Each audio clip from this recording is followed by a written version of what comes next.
Good evening, class, and welcome to our advanced taxation class for today. Today, we will be taking the topic tax practice management.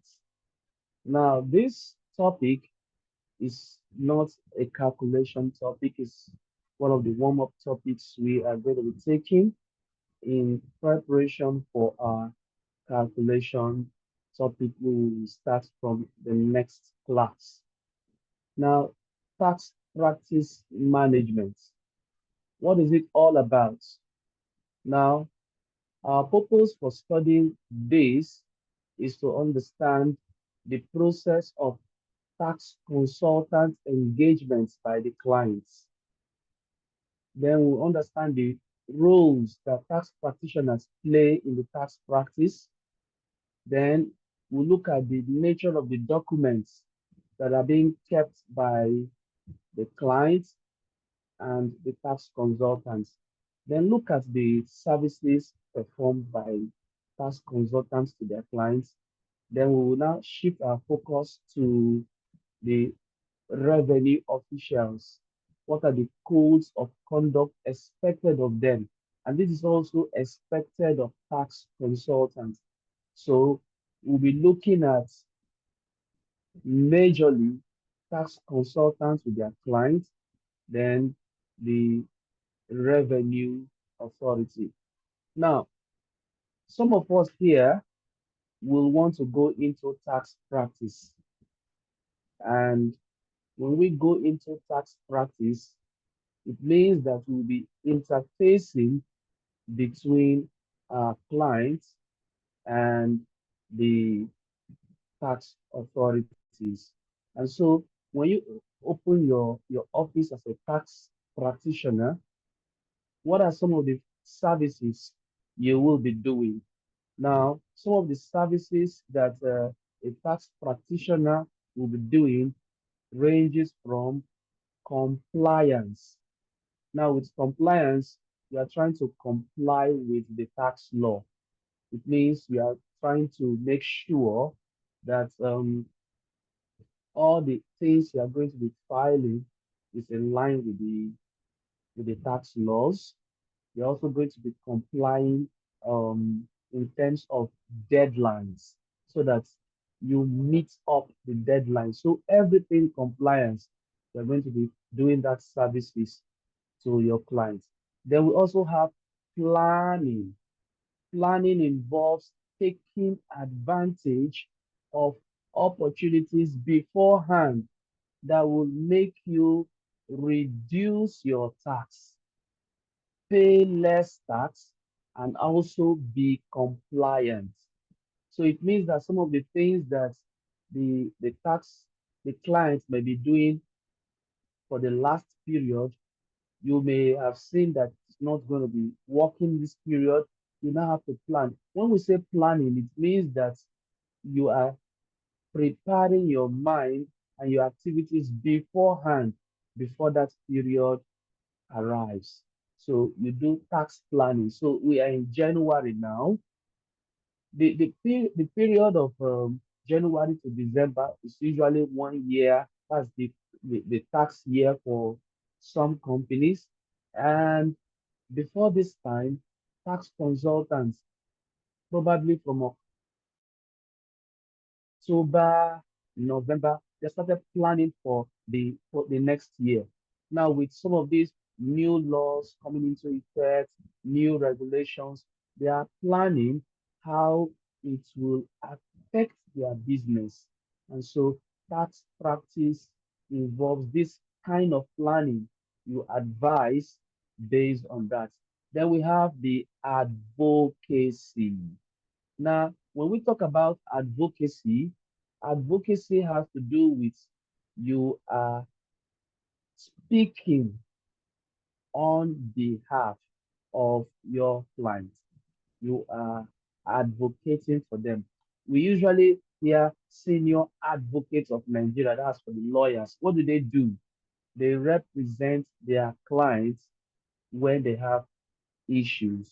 And so The tax consultant represents his clients, especially when they have issues that they will have to go to the tax appeal tribunal or they have to make an objection to the tax authorities. So they make this advocacy. And also they advocate the tax laws. They try to, help the taxpayer to see the new laws that have been passed or the existing ones, how they are going to be applied, how they are going to be effectively utilized.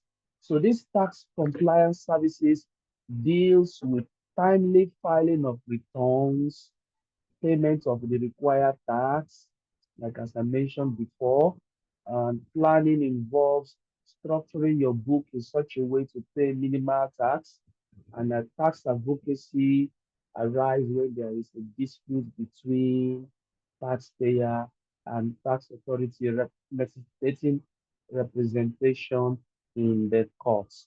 So we will now divide this tax practice management into three. So I will say the tax practice or tax services. Tax services is divided into three. The first one is compliance. The next one is planning. And the third is advocacy. So that's it of um, services, the tax. What are some of the for professional code issued by ICANN? A public practice should not engage in any business, occupation, or activity that would impair his integrity, objectivity, or good reputation of the profession, and that will result and as a result will be incompatible with the rendering of professional services. So you see here that there are some keywords here. You see here that you should not engage in any business or activity that will impair integrity. Then we have objectivity. Then we have good reputation. So what is integrity? Integrity is uprightness. So if somebody say you're a man of integrity, it means this person is honest, this person is truthful, this person is a man of his word, this person is not a thief and will not be tempted to do such. When you are objective, you say things the way it is, not minding whose ox is God.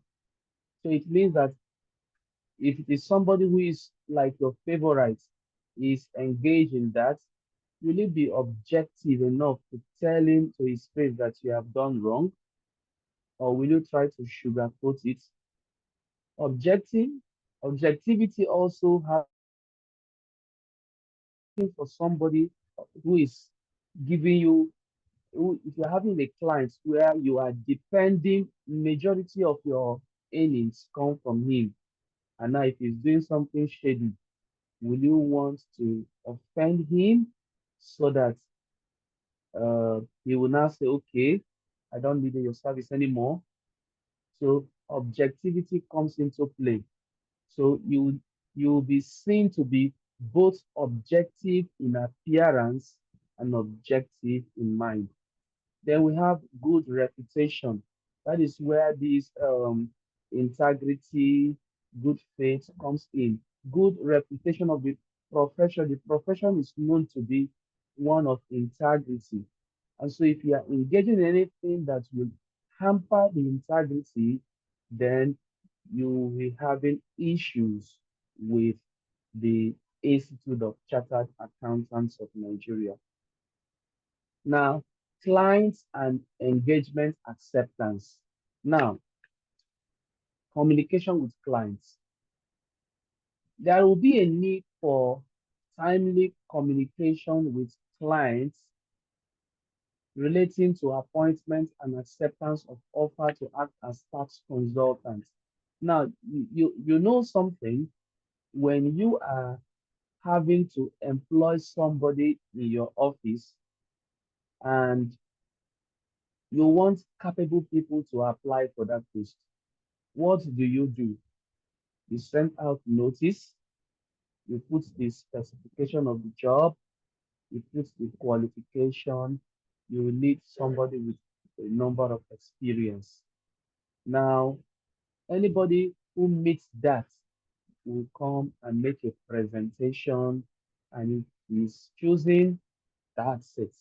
The same kind of thing happens with tax consultants. Now, there will be a need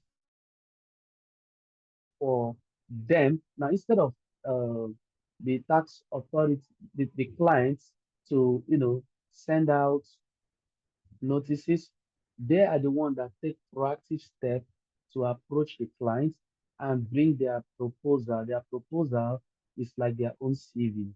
They bring their own proposal and everything, that we are into tax practice. We are going to give you this offer. We are going to give you this service. And when they have made all their juicy offer, they get shortlisted, speak with management, management see them. What jobs have you done in the past? How many years have you been in the tax practice? Who are your references? And all that. Now, when all that has been discussed, there is a need for appointment of tax consultants. When you want to fill your tax pro max, some of the things they will be asking you is, have you appointed a tax consultant? So there's a space to fill the name of the tax consultant. So there will be a need for you to appoint a tax consultant. How is it done? Just like you appoint or you hire somebody to work for you, you will need to give him an offer letter. Now, this offer letter will have to be accepted. So there is going to be an offer and acceptance. That's a legal procedure. And so it means that the offer letter has to be written by the client to the tax consultant. The tax consultant will now reply, accepting the offer, accepting the terms, accepting the payment, accepting the scope of job. But before that time, there's going to be an engagement letter written by the tax consultant. This like this is the scope of work I'm going to be doing for you. This is the time period is going to last. This is the taxes, the area of specialization I'm going to do. This is going to be outside the scope of my job. This is going to be my fees.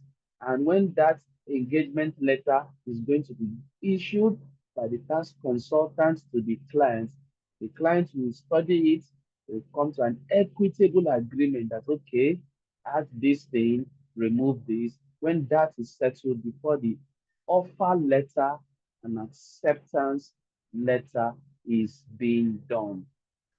So when you are introducing the tax consultant to the tax authority, this offer and acceptance letter will also be attached. Now, there are two categories of taxpayers. We have the individual taxpayers.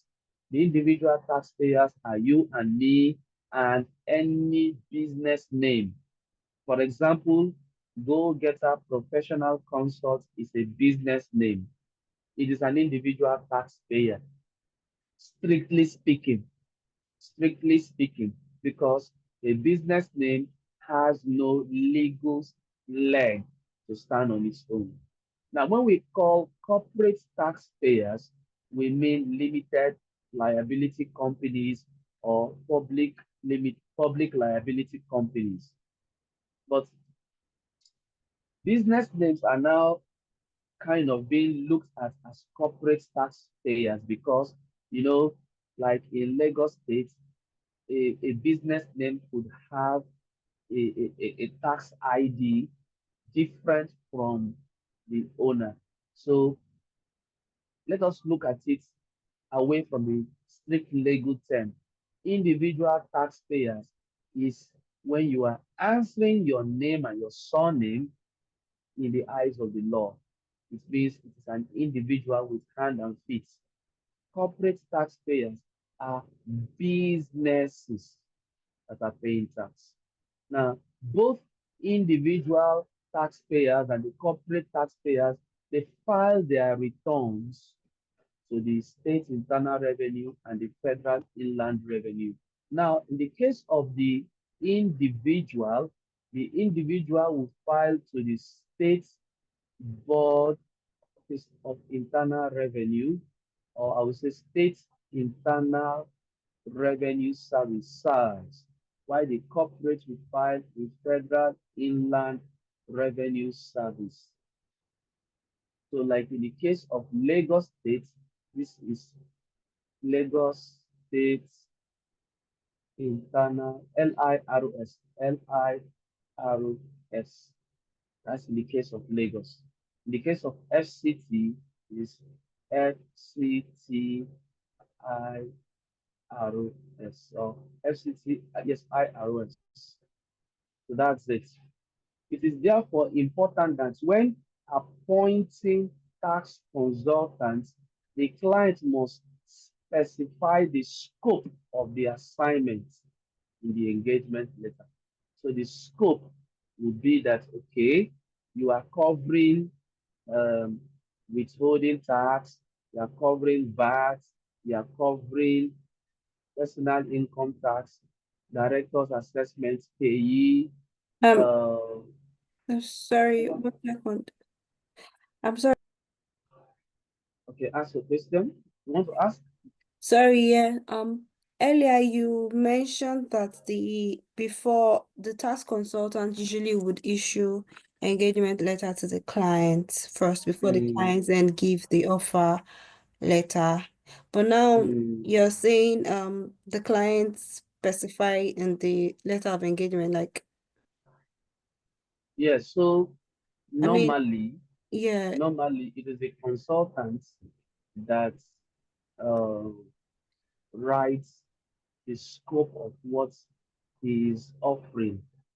But now I said that there will come to be an agreement between the client and the consultant. So the consultant could adjust the scope of assignments, okay. stating that, okay, you will handle this. Like I have once asked a client that this is the scope of my assignment, and I wrote. The client wrote back and said, no, you are not only serving as my tax consultant, you're also going to serve as my accountant. Oh, okay. And so they will not specify the scope. So I now understand that not only am I providing tax services and I specify the taxes that I will cover, of course, petroleum profit tax is not there, and there are other taxes that are not there. uh They now specify that, okay, we are adjusting the scope to include preparation of accounts and filing of annual returns. Now, because this is because I am also a CAC agent, and so that scope is now being added to my engagements. So, Okay. yes, it is the tax consultant that gives the scope, but the client can also specify the scope. Now, the tax consultant must be guided in accepting any job that is being specified by the client. And so they should understand the scope and the duties and obligations required of them as tax agents. And so if I don't understand how to do transfer pricing, I will not go and accept a job that will make me to do transfer pricing because I don't have competency in that. If I can't understand jobs that will make me to do oil and gas taxation, why should I accept that? So they must be guided. So it's not like, yes, because you are a tax consultant, you should know everything. No, you are to specialize. You have to select a few areas that you know you can do well. Or perhaps what some people do is, what are the common areas that majority of the clients will want to call for services, and they will now know that so that they can specify to do that. Then all others are specialized services that the clients will have to pay extra for consulting for that. So the tax consultant should be guided because they are going to be liaising between the clients. They are going to be liaising between the clients, between the tax authority, and other third parties. Some of the third parties could include banks. We have bank. We have creditors. Uh, we also have even the TAT is also a third party. Uh, Even the courts, when they go for adjudication, they are still doing advocacy. They are liaising between all of these, and so something that you are not really competent, you cannot take it. Now, the appointment of a tax consultant. The appointment is not done orally. It is communicated using an appointment letter from the client to the tax consultant. Then, following this, the tax consultant will issue a letter of engagement to the client, spelling out the terms of the engagement, including scope of work, deliverable fees, and payment terms. So sometimes the opposite happens. The the client might first spell out all of these terms, including the scope of work, deliverables. When that is accepted, the appointment of the tax consultant will then come. So whichever way, there must be an appointment of a tax consultant. Now, in the exam, you may be asked to write a letter of appointment of tax consultants. They might specify the tax consultants you want to appoint, but they want to see how you can write a letter of engagement or letter of appointment. They may also want to see that you have accepted. So they might bring a letter of appointment, and that is a letter of appointment, or they might tell you that you have just been appointed. Write a letter of acceptance. Then it is also possible that when you are being introduced to the tax authority, you will be asked to write a letter of introduction. So see these things here. There is going to be first, there's going to be appointment, appointment, then acceptance, then introduction. So these are the three things. So now how does an appointment letter look like? So let's see an appointment letter. Now, this appointment letter here is, you in the exam, you can design your letterhead if you want to. You can just write your letterhead, anything. You can just say CBN Chartered Accountants, CBN and Co Chartered Accountants, anything. Then you can now put the date. Today is January 8th, 2025. Yeah, this one is April 23, 2018. Now the date could be here where it is. It could also be at the right hand side. Now, you are addressing the letter to the managing partner, XYZ consultant. This XYZ is starting a new line. So the managing partner is in one line, followed by a comma, XYZ consultant, comma, Marble House, fifth floor, comma, under you have 23 Broad Street, comma, Lagos. So this is how it's going to look like. Let me, for the sake of showing you well, so the managing partner, because most consultants they are businessmen, so they have the managing partner, or even if it's a company, they also use the managing partner, X, Y, Z consultant, Marble House, State, Fifth Floor,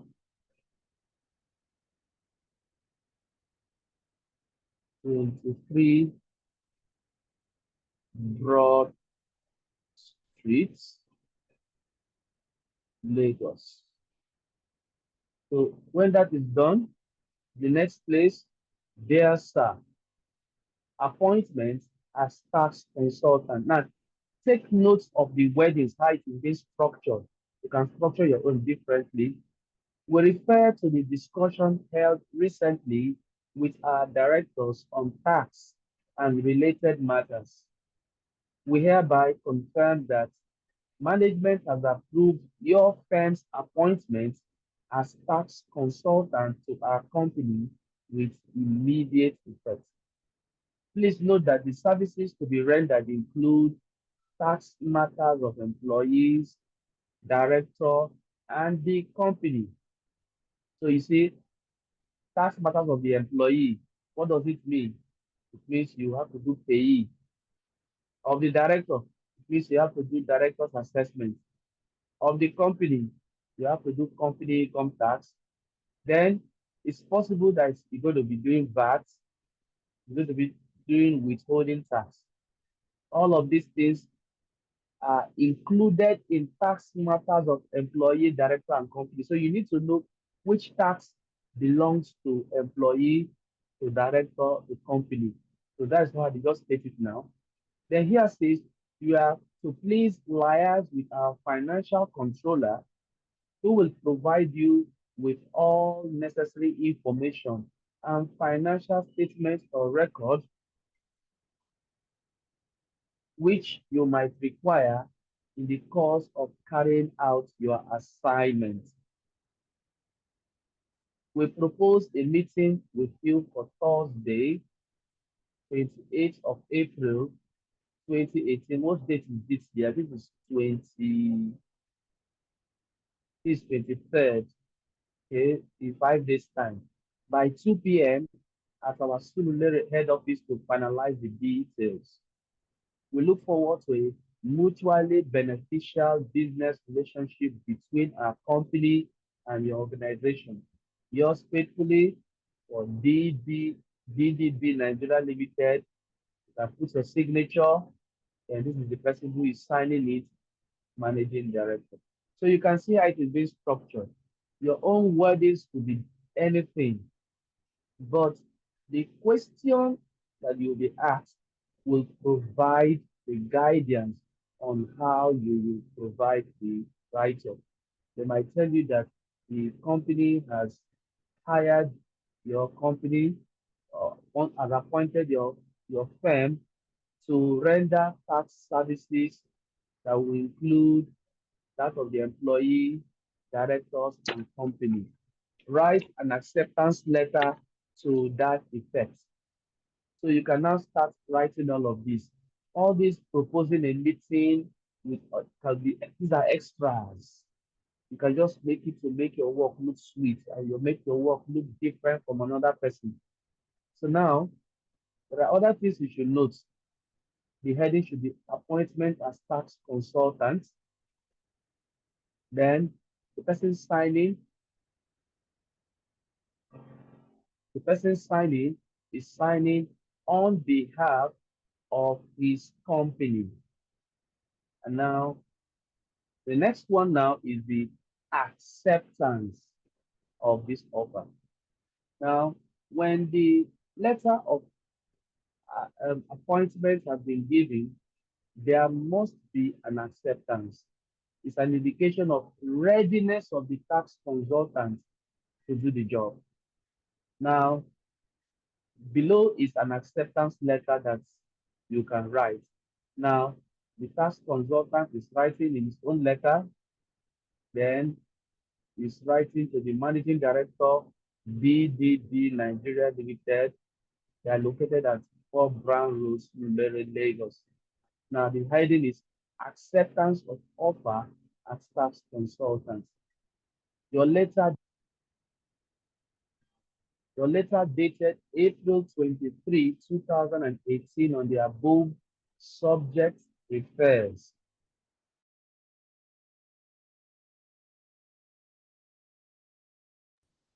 Acceptance acceptance are to act as tax consultants to your organization. From the content of our letter, from the content of our letter, we understand that we shall provide. So from the content of your letter, we understand that we shall provide tax-related advisory services to your company, its directors, as well as its employees. Will also represent your interest with the relevant tax authority from time to time. We shall be pleased to meet with you as scheduled. Now you see the way it is being structured, right? So permit me for a moment. Give me like a minute. I'll be back. So now that we've seen the acceptance of the offer, is not a difficult thing. It's similar to the offer for appointment as a tax consultant. The acceptance letter is similar. The next thing we'll be looking at is the introduction of the tax consultant to the tax authority. How is it being done? It's also being done using a letter. So, what letter are you writing to the to the tax authority? Here is an example here. Once the offer letter has been accepted, then there will be a need to formally introduce the tax consultant to the tax authority so that you can act on their behalf. It's just like when you hire someone, you now start introducing, maybe it's an accountant, you now start introducing them to your bank. That look, this is our accountant, will be coming to do banking transaction. That's similar. When you hire this tax consultant, you are introducing him to the tax authorities that henceforth you have to liaise with this person instead of me. Now, the introduction letter is done to the relevant tax authority. You have to send a letter to the Federal Inland Revenue and to the State Internal Revenue. Why? Because you see here, in the appointment letter and the acceptance letter, there was a discussion that you are going to represent employees, directors, and the company. So it cut across the two different tax authorities. Now look at the first one here. This is done to the Federal Inland Revenue. Now this is done on May 7, 2018. Note something here. For Federal Inland Revenue, the person you are writing to is the tax controller. Is the tax controller. So take note of that. They might even put it in your exam that you are writing to the tax controller. Now you are going to put the Federal Inland Revenue Service. You can also put a bracket FIRS. Then after that, you mention the tax office. This is Surulere Micro and Small Tax Office. It's called MSTO. Then you put the address of that MSTO, the area and the state. Now, there's a appointment as tax consultant. So you are telling them, or you can even put introduction as tax consultant. Then you can put the name of the tax consultant under, let's say, XYZ Chartered Accountant. You now start. This is to inform you that we have appointed XYZ Chartered Accountant as our tax consultant. Their office is located at Marbles House, 5th floor, 23 Broad Street, Lagos. The firm has been authorized to represent our company with respect to our tax matters in your office. Kindly extend to them your usual cooperation and support. Very, very simple. You have introduced the account or the account office, the tax consultant. Now, this is signed by the manager of the company, and you're also going to send the same letter to the state internal revenue. Now, the state in okay, now when you are doing that, you are also copying. See here, they copied the consultant. So it means that a similar letter has been sent to the consultant. So you must copy them so they are aware that you are writing, also are giving them a copy. Sometimes these things are being done via email, and so the tax consultant is in copy. Now you're also going to the state internal revenue, and notice here that while the federal is the controller, tax controller, for states, it is head of station. Note that head of station, state internal revenue service. Now this is still Surulere tax office. You cannot be using a different tax office. You know why? This is because, one, looking at your um, letter, let's see, looking at the letter, the managing director, D.D. Brown, DB Nigeria Limited. Now they said 4 Brown Street, Surulere. The company is in Surulere.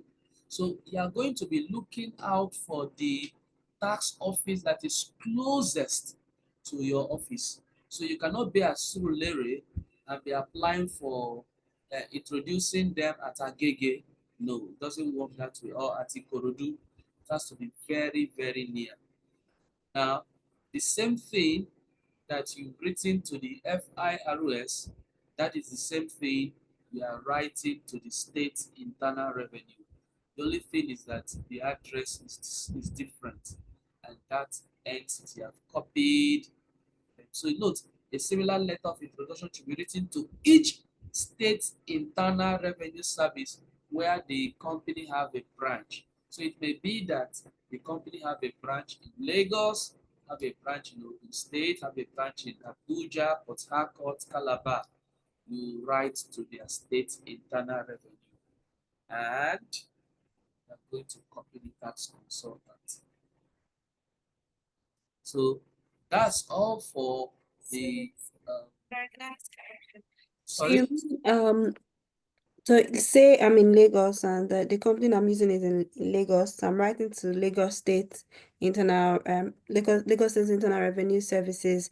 Yeah, and then is it that if the company I'm using maybe they have a branch in they have a branch outside Lagos State, Ogun State. Am I also supposed to write to Ogun State Inland Revenue Services? Yes, this is because you have employees there that may have obligations to the Ogun State. You may also have withholding tax to be done in Ogun State. You might also have Is payee it, sorry, progress. is it about the employees or about the company that you're choosing as your tax consultant? A company, let's say the company is called ABC Nigeria Limited. The company has branches in different, let's say, 5 states. Okay, Tax consultant is in Lagos. okay. No matter where the tax consultant is, what matters is where is the head office of this company, this client company. Let's say it's in Lagos. You will show rights to Lagos. And this is to take care of activities and operations in Lagos. The company has a branch in Abuja. Okay, my company's branch, not the tax consultant. Like say I'm the client. Every state where I have a branch, we need to Yes, every introduce. state where the Okay, company not has a branch, okay, okay, the tax consultant. The tax consultant is just one. You will be okay. acting from one place. Even though the tax consultant has different branches, it's not the branches of the tax consultant. It's a branch of the client. Yeah. All right. So that's it.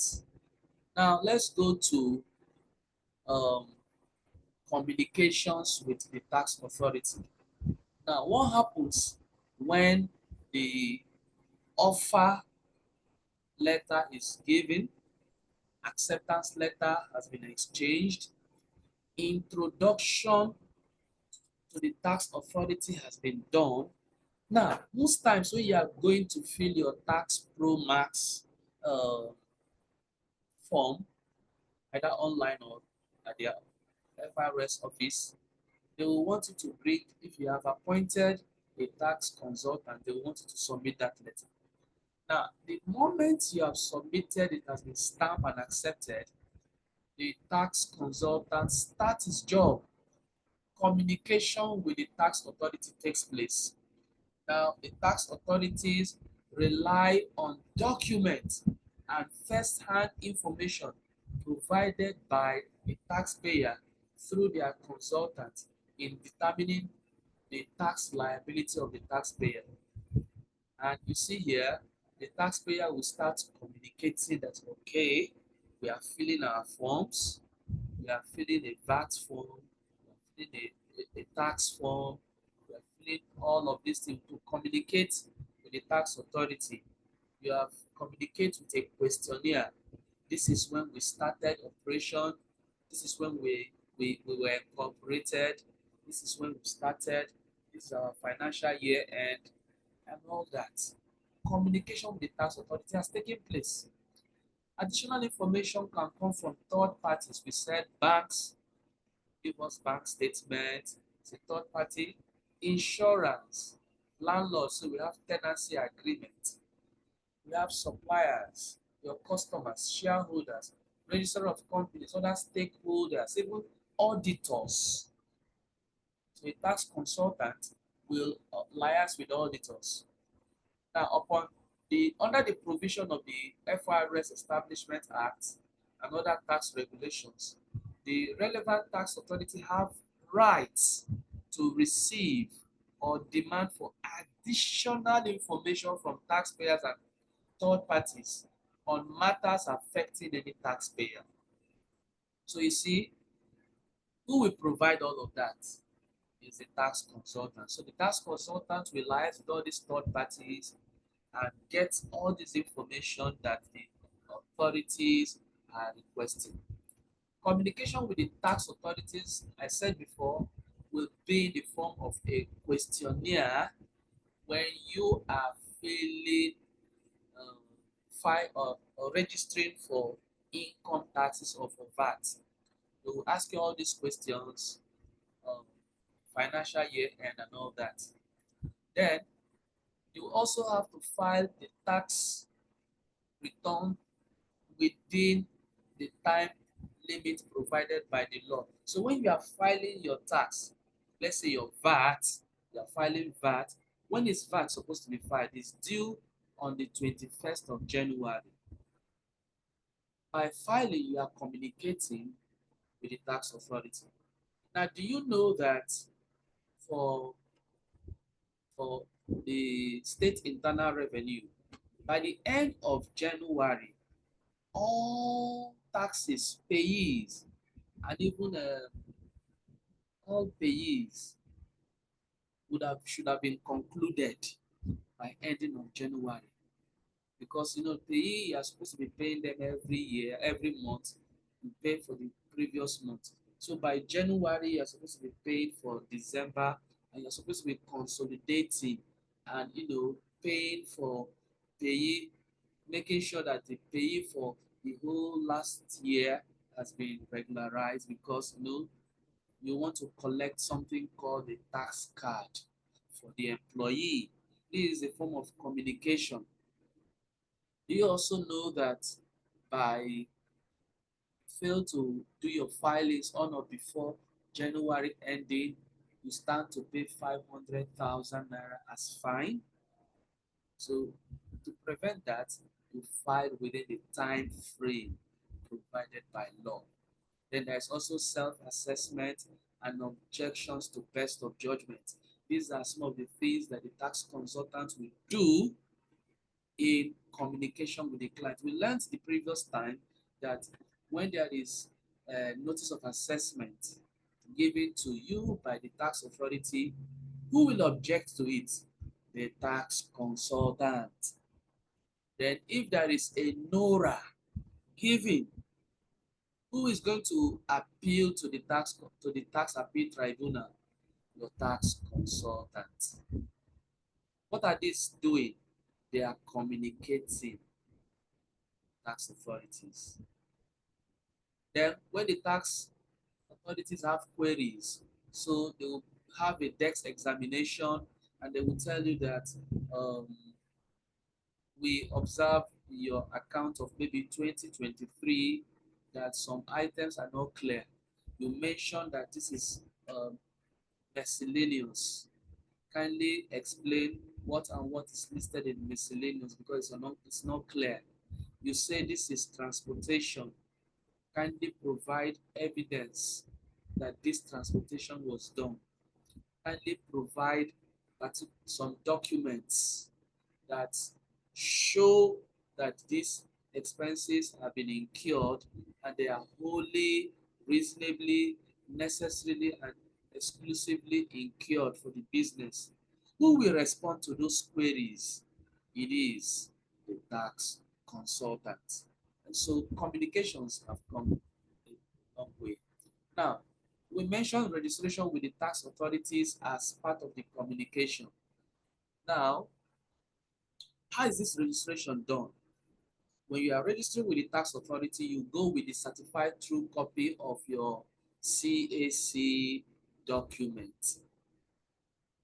So we call it incorporation document. So it will state, you bring your CAC certificate, you bring your MEMAT if it's a limited company, then you bring the status report. But for business name, you don't need MEMAT, you just need the status report and the CAC certificate. Then you make photocopies of that. Then you have a form filed, filled out, stating it's a questionnaire.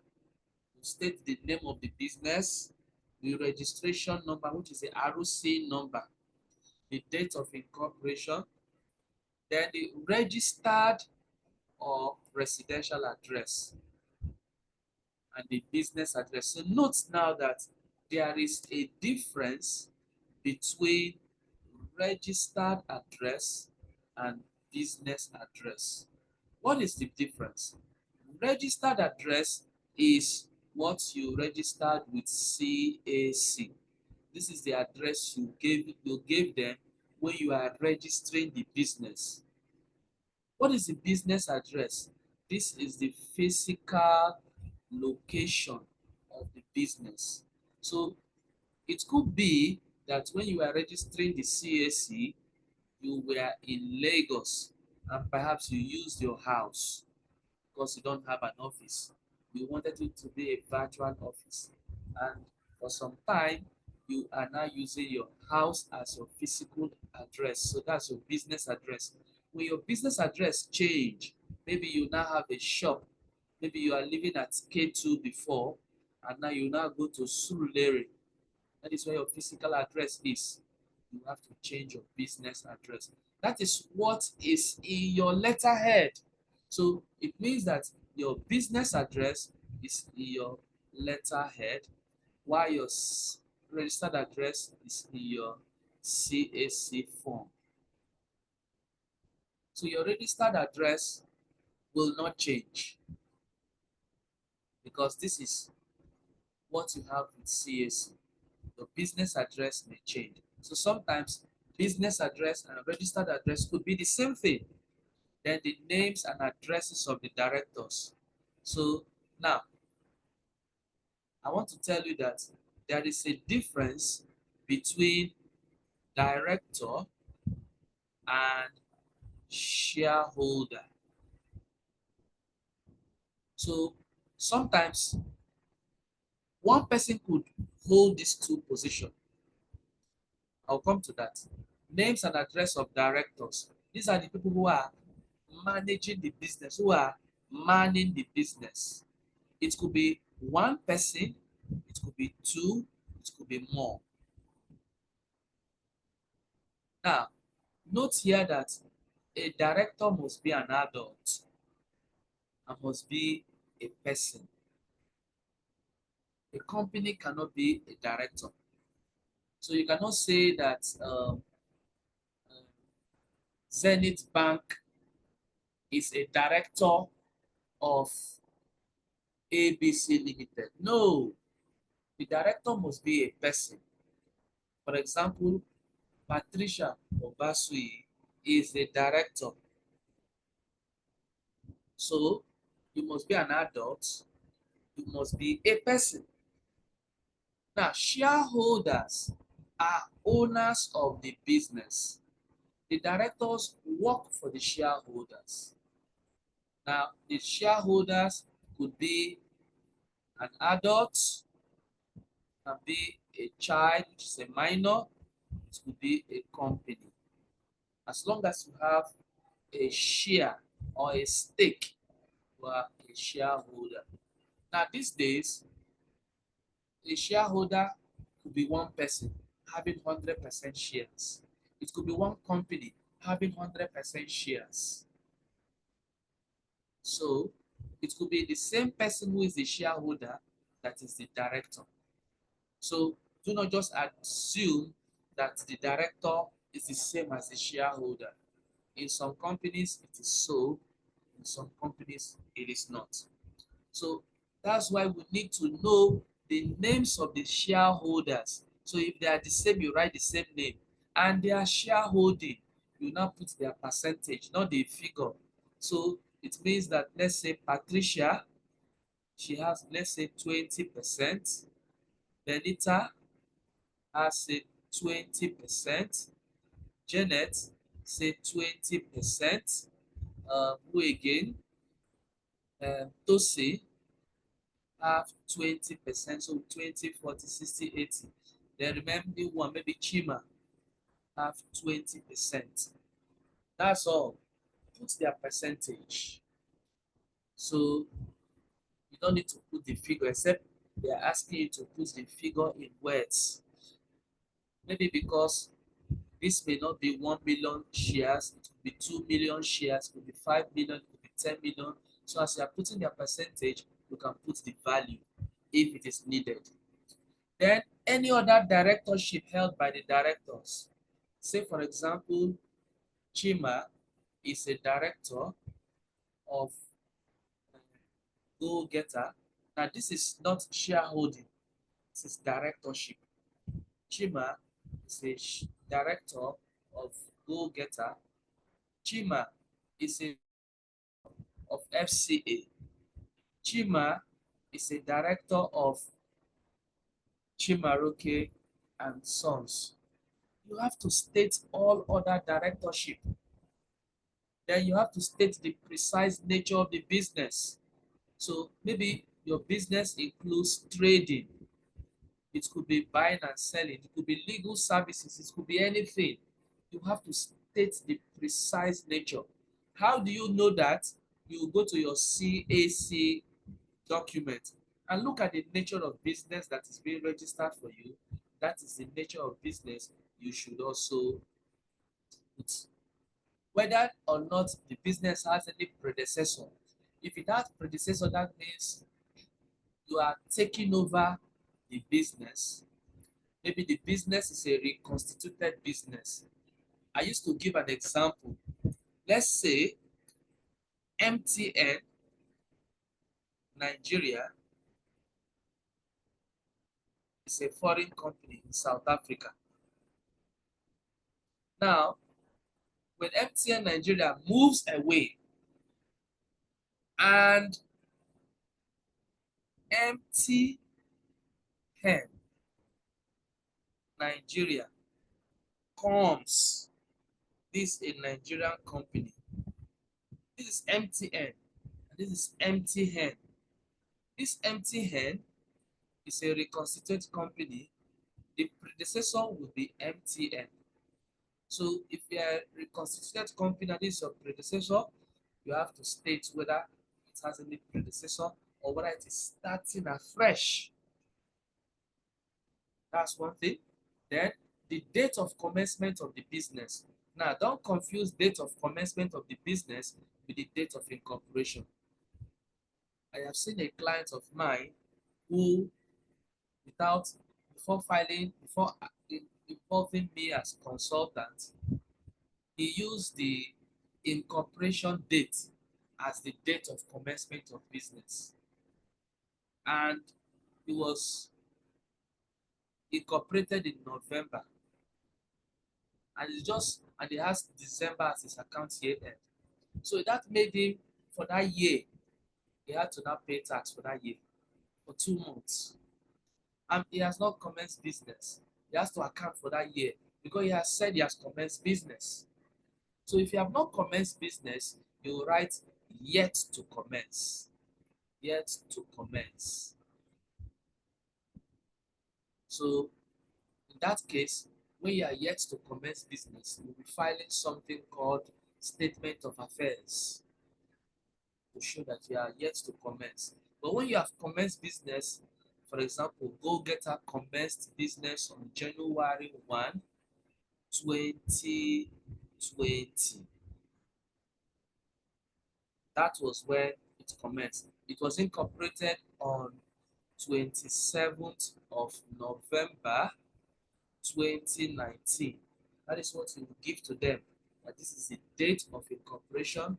Then this is, let me put this on. This is date of incorporation. This is date of commencement. Then you now put your account year end. Account year end is 31st December every year. So I can just put the first year, 2020. That is when I registered. That is how I did that. Details of company secretary where applicable. For a small business, you can decide not to open a company. You can decide not to hire a company secretary. But if you do, it's not a problem. So if there are company secretary, you put the details of the company secretary just as you gave details of directors. Then details of the appointed auditors and tax consultants. So for a small company, you may not have auditors being appointed because a small company is exempt from having auditors. And of course, a small company may also be exempt from tax. So why would they have auditors? But tax consultants might be needed. It is possible that you may not also have a tax consultant as at the time of the filing. Then the details of appointed bankers. So if you have opened your bank, you need to give them your bank details. But sometimes some taxpayers are afraid of giving bank details because they feel that uh, they'll be torchlighting their account. So sometimes they may skip this, but they will be needing it. Then any other information which may help the tax authority in this regard. For example, you may give them your branches. Okay, then which other thing that's they needed, you might tell them that maybe you are a pioneer company. So if that's the case, they will register your company as a pioneer company, and that will assist the tax authorities in that way.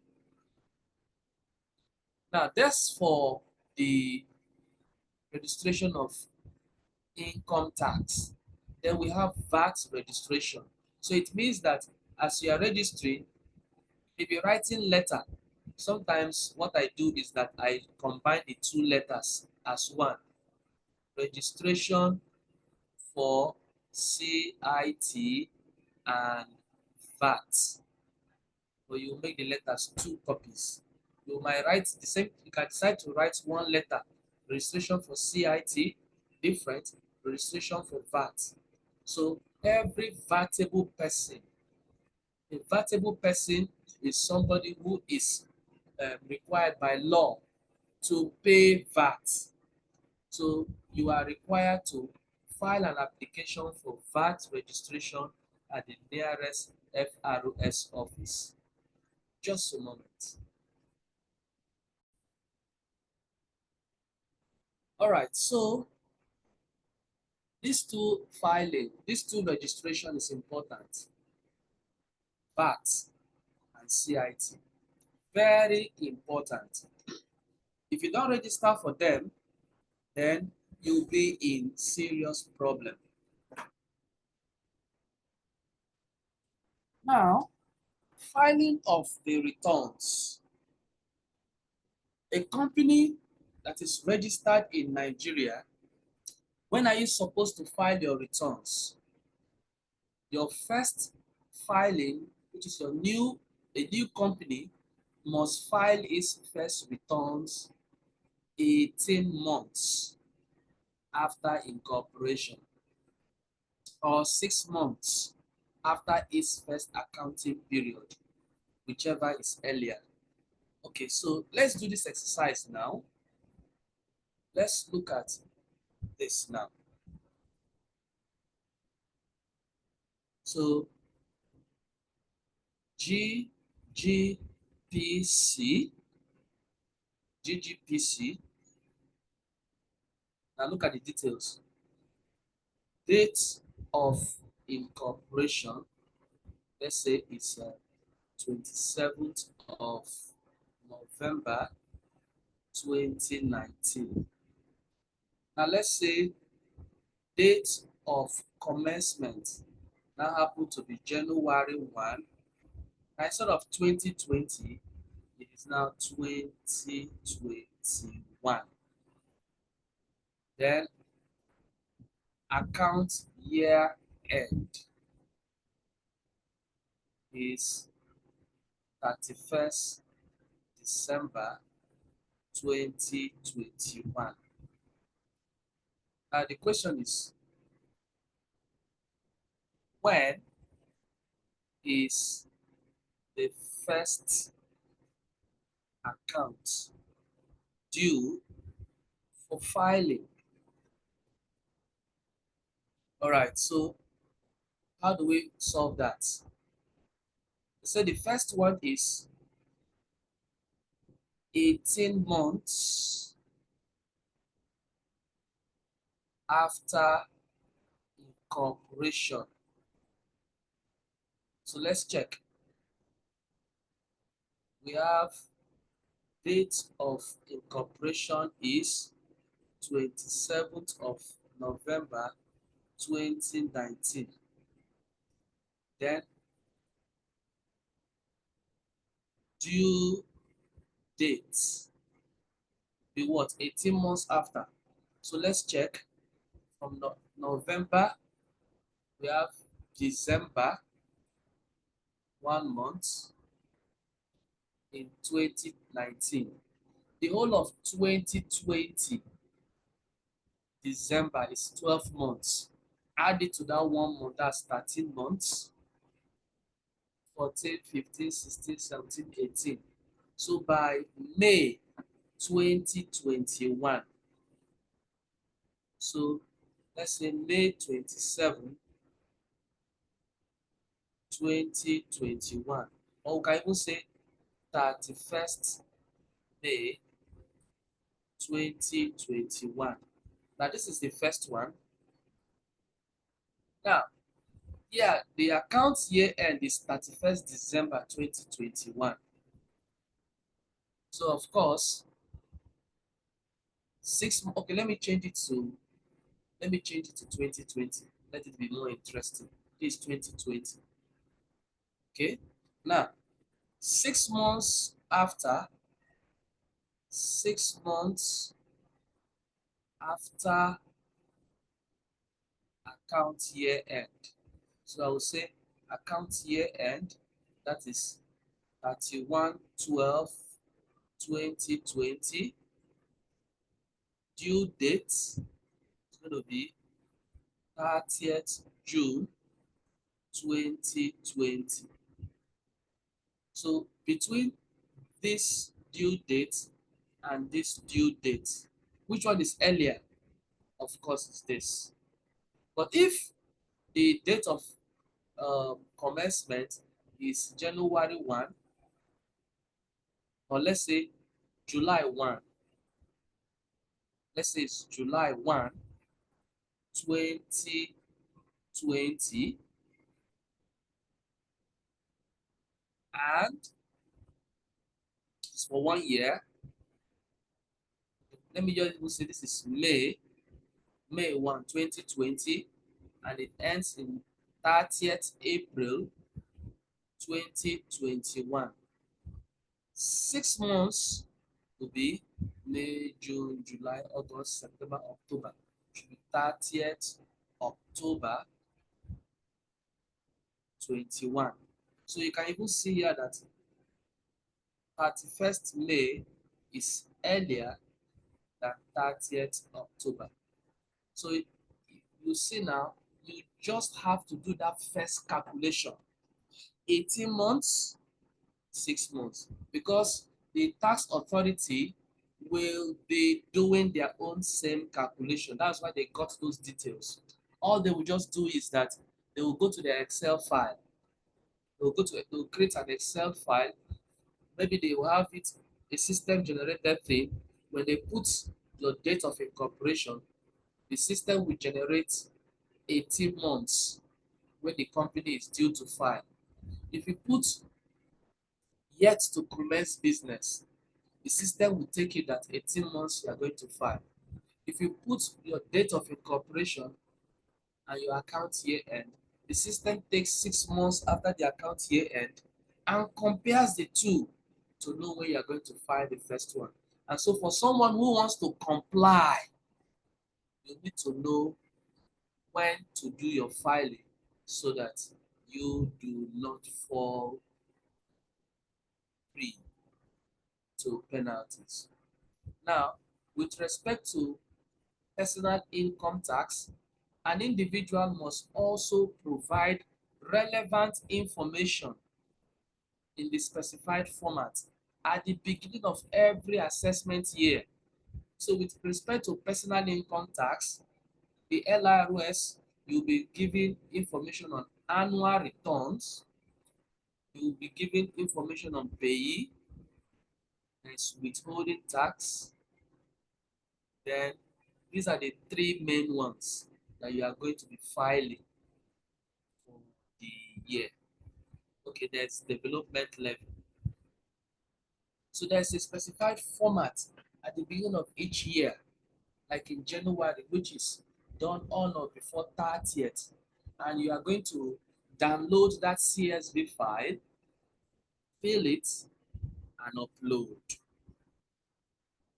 Filing of tax returns for individuals and corporate persons are done using prescribed self-assessment forms. Now, this is replaced with online forms.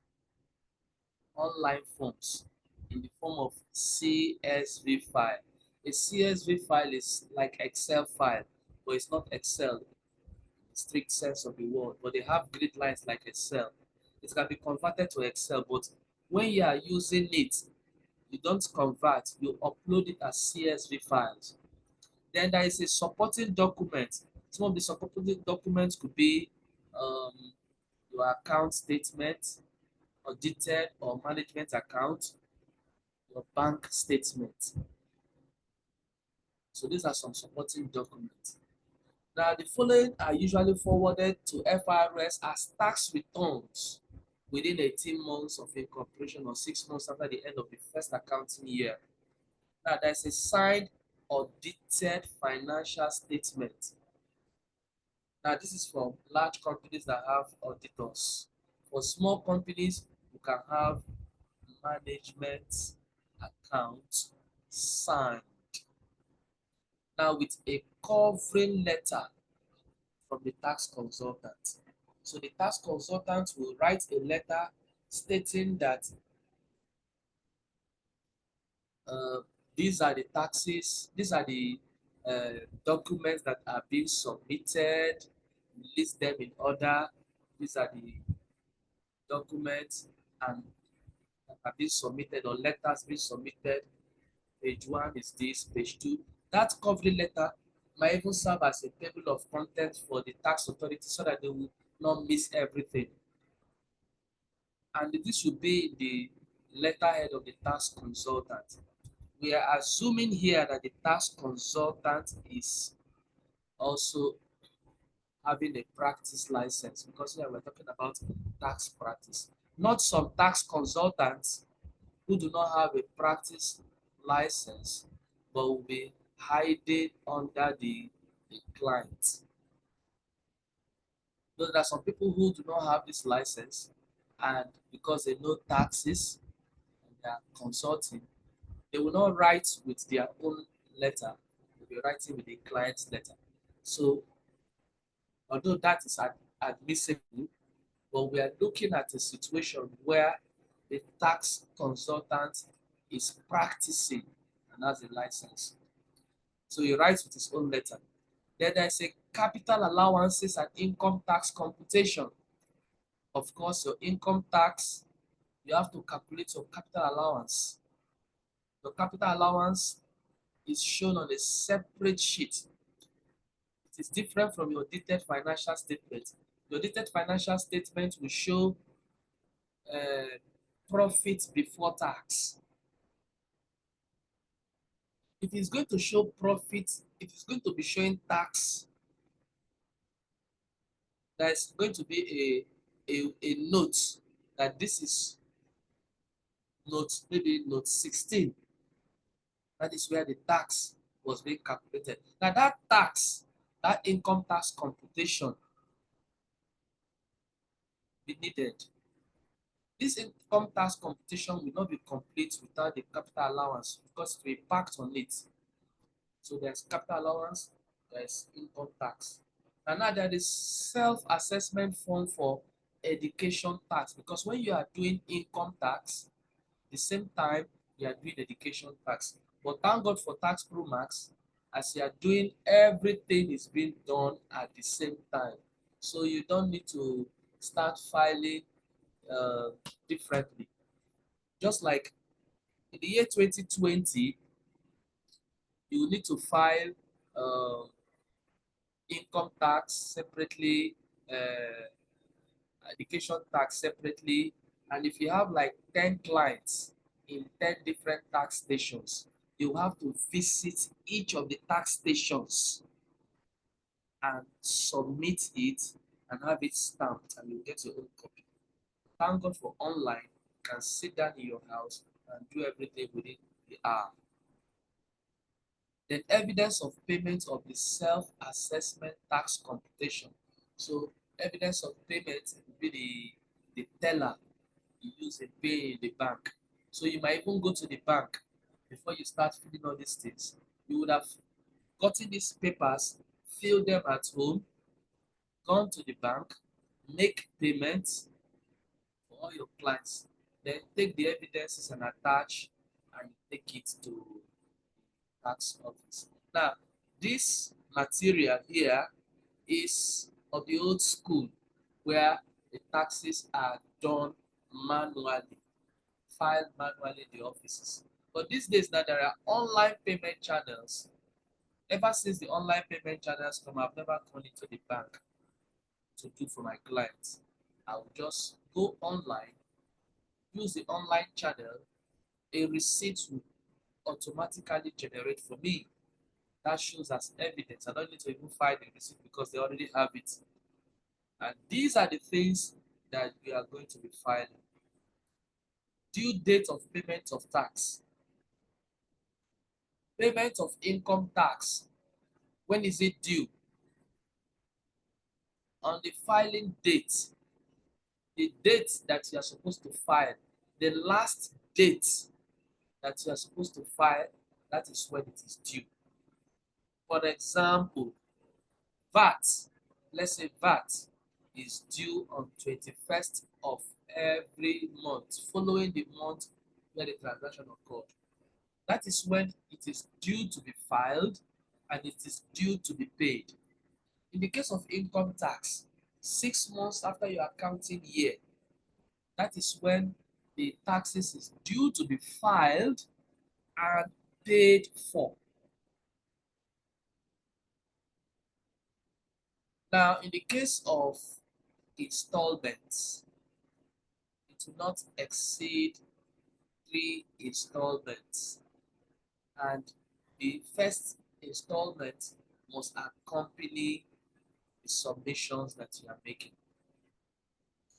All right. Self-assessment forms for individuals. That is for individuals. Sometimes you'll be asked to make a representation for companies and for individuals. Now, tax returns for individuals are submitted at the beginning of every assessment year.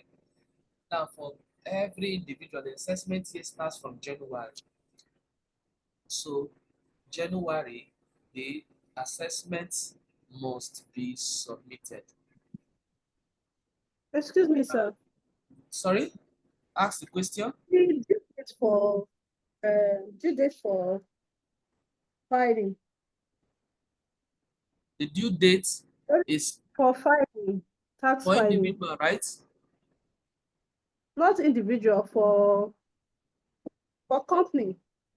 For company, for income Yes. tax is 6 months after your accounting year end. That's for existing company. For a new company, you have to compare 18 months from incorporation or 6 months after the end of the first accounting year. That's the due date for the first year. Then from the second year and subsequent, it's going to be 6 months after the account year end.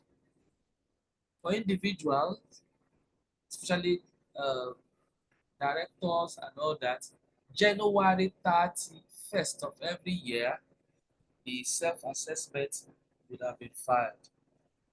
January 31st. January 31st. Okay. For self-assessment. Individuals. Is it for payee? No, now let me explain now. Payee is normally done every month, isn't it? Yes. That of December is going to be done in January, isn't it? Then as you are Yes. doing it in January, now this pay is done when? On the 21st of January. Now look at that individual. Let's take for myself as an example. That is business name now. Let me take myself as an example. Okay. I go to work and my pay is paid 21st of every month. Okay. Now, this January, the pay for December will be paid on or before 21st of January by my company. Now, as a taxpayer myself, I have a personal obligation to file my tax again, irrespective of what the company has filed for me. And so, I would say I would declare all my income from all sources. I go to work, I get employment income. I run a tutorial center, private tutorial center. It's a source of income. which is not being captured by my employer. I also run a consultancy firm, and I am being paid income, which is not being captured. All these things will be captured for the whole of the previous year together with employment. Then I will now declare my income tax for the year. This will be done on or before January 31st. That is what I mean. So that's why they say What? assessment Okay, for for business name, individuals. do they have for business name, do they have a end of accounting year, or they use 31st For of December for everybody? business names, um, since it doesn't have a legal leg to stand, it is seen as Okay, an individual. So okay, it is normally using um, 31st December. 1st December. Okay. So, but there's an argument here that uh, business names are usually filing their own 3 months after their account year end. If you want to file the name of the business, you have up till March to file that. But if you are Mm, filing your income, both the one you have in your own name, both the one that the mm, business is paying you as an mm, individual, and the one you are working for others and you are being paid salary, you are okay. consolidating everything and you are filing it on or before January 31st. So this one That's, now that you're filing on or before January 31st, it should be done in your SIRS now, yes, right? the IRS.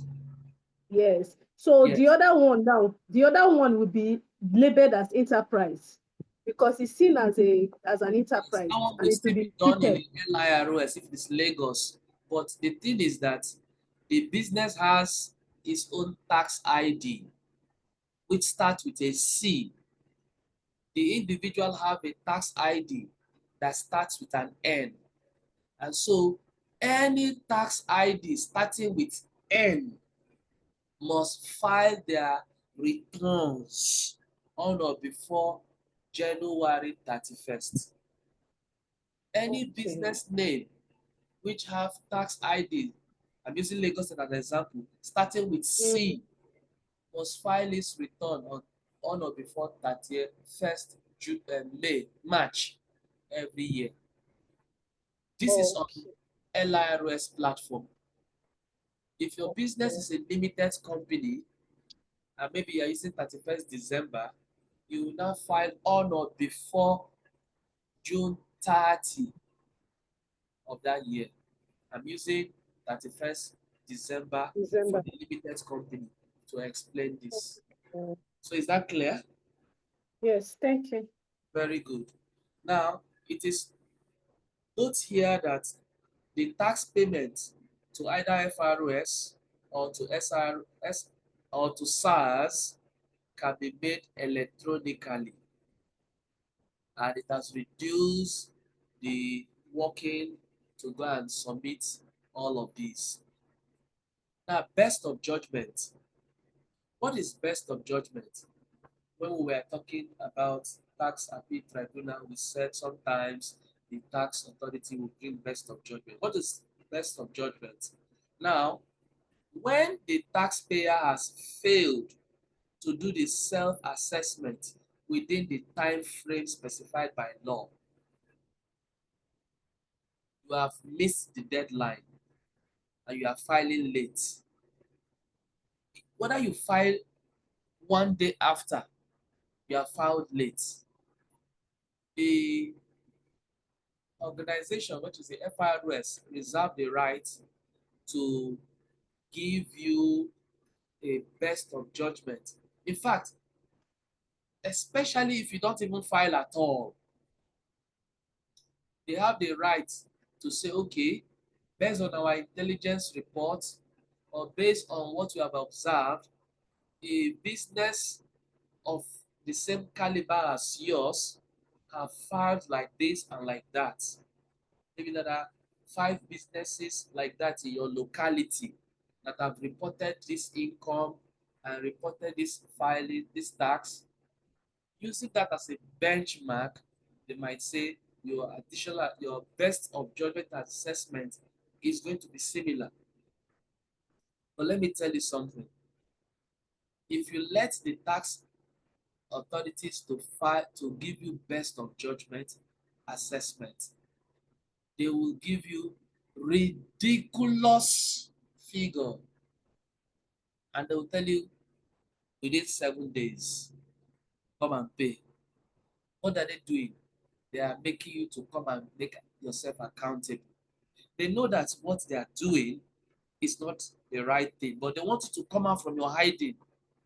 Otherwise, if you fail to come out and you turn a blind eye, you have helped them to meet their targets.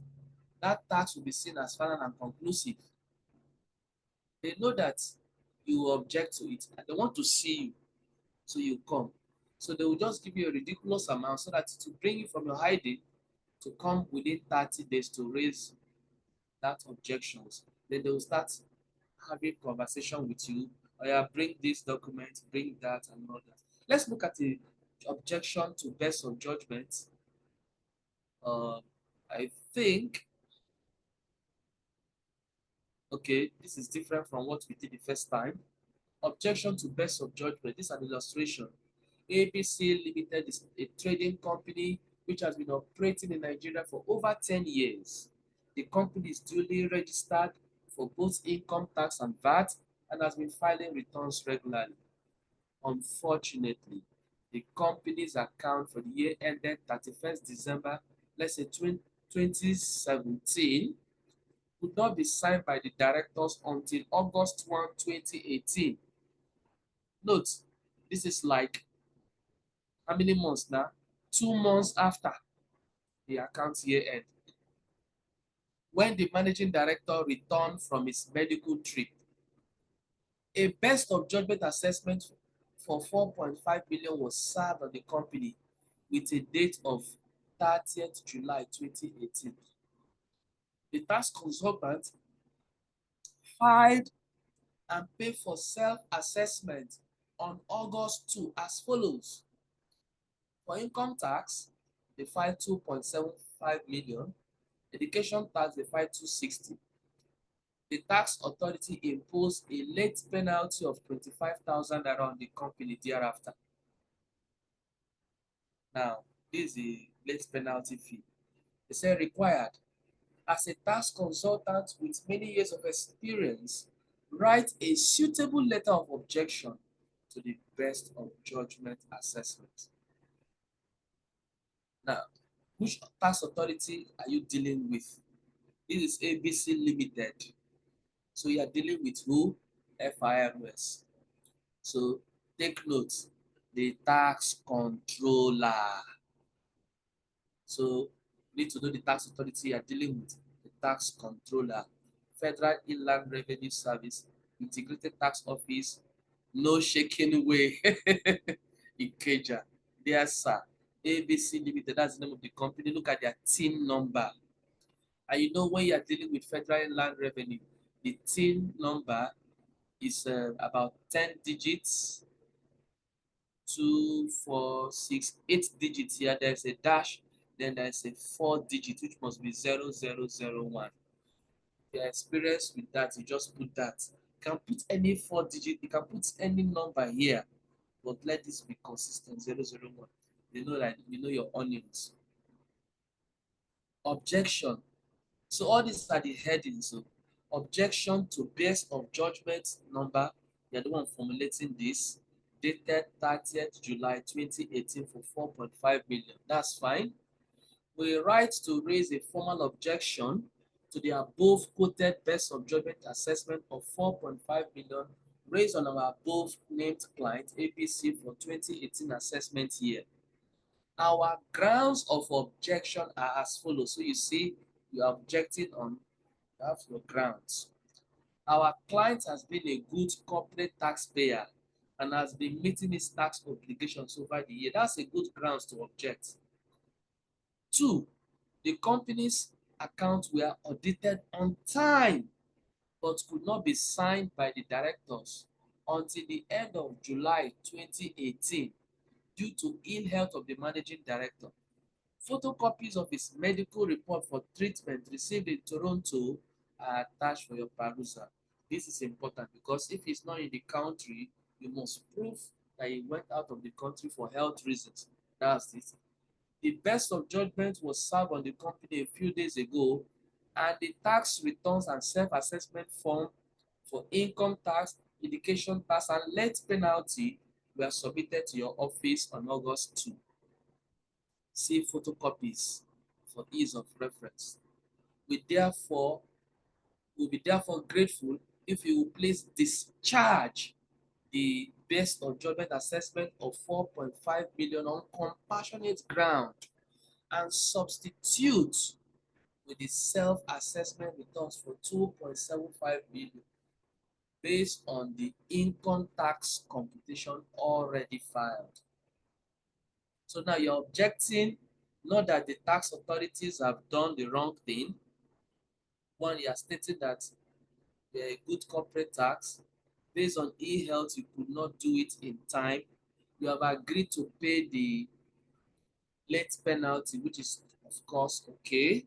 You have agreed to pay the late penalty, but that 4.5 was too bogus because they are using an assumption. But now you have used what is the true situation. You have now filed 2.75. So you are now begging. You are their mercy based on compassionate ground. Take it like this. So that's it. So we sincerely thank you for your cooperation. Yours faithfully is the consultant that wrote. He wrote it. This is the person that signed up with your managing director. He copied the company he's acting on behalf. So we have seen communications with the tax authorities. Now we've seen the one of the services of the tax consultant is for one of them here we said is for compliance purposes. And also planning has also been seen here in the sense that they plan to pay your taxes in time. But we have been discussing compliance in details right now. Now let's see when you are replying to tax queries. Tax queries will emanate from the decks of the tax officials, and they will need supporting documents or explanations to state whether the expenses that you are claiming that you are is allowable, if it is wholly, exclusively, necessary, and reasonably. We usually call it REN. W for wholly, we then put reasonable, exclusively, and necessary.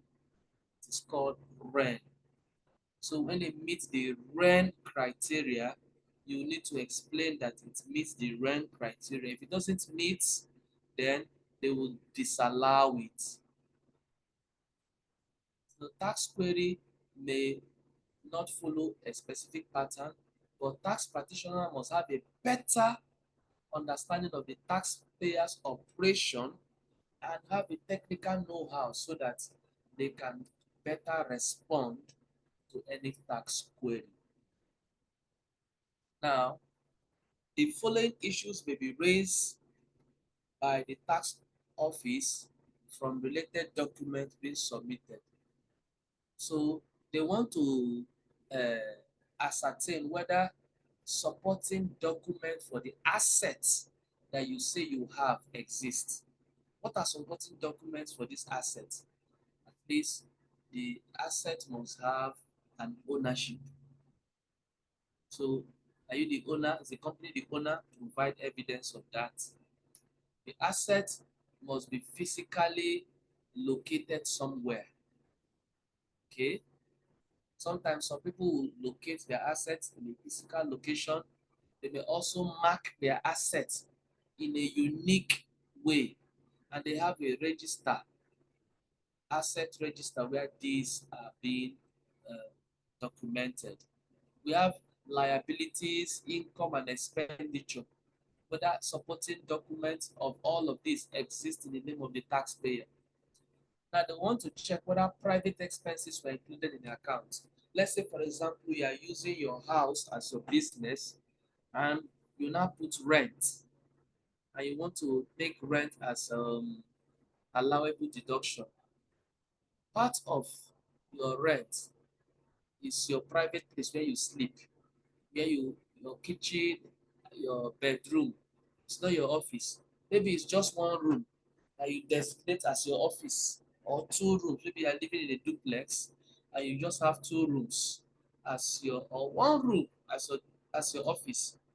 So you may need to apportion the appropriate apportionment for the office and take only that part, while the others is private expenses. Sometimes transportation may not be official transportation, and private transportation, maybe you took flights to, maybe from Lagos to Abuja for private reasons, and you want to charge it to company account, or you bought fuel and you took the car to, maybe it's on a weekend, you took it round to, maybe you took your friends to go to the beach, took it to go and watch movie in the cinema, the next day you took it to church and you come back, it's not official, and you want to charge that fuel to company expenses. These are private expenses. Have they been included in the account or have they been removed? Whether relevant documents such as certificate of acceptance, input VAT invoices, and all that agree with the amount stated in the account. If they don't agree, then there's a problem. Whether the payee is deducted from the salaries and if withholding taxes have been promptly remitted. So even though you are filing to FRS will want to even see whether you have paid payee, and that will makes them to ask you for evidence of payment of pay to the Lagos state government or other state internal revenue that you are operating. Especially if you have different branches, they want to see all of that. Even rent that you are paying to the state internal revenue, they want to see evidence of withholding tax deducted on rent.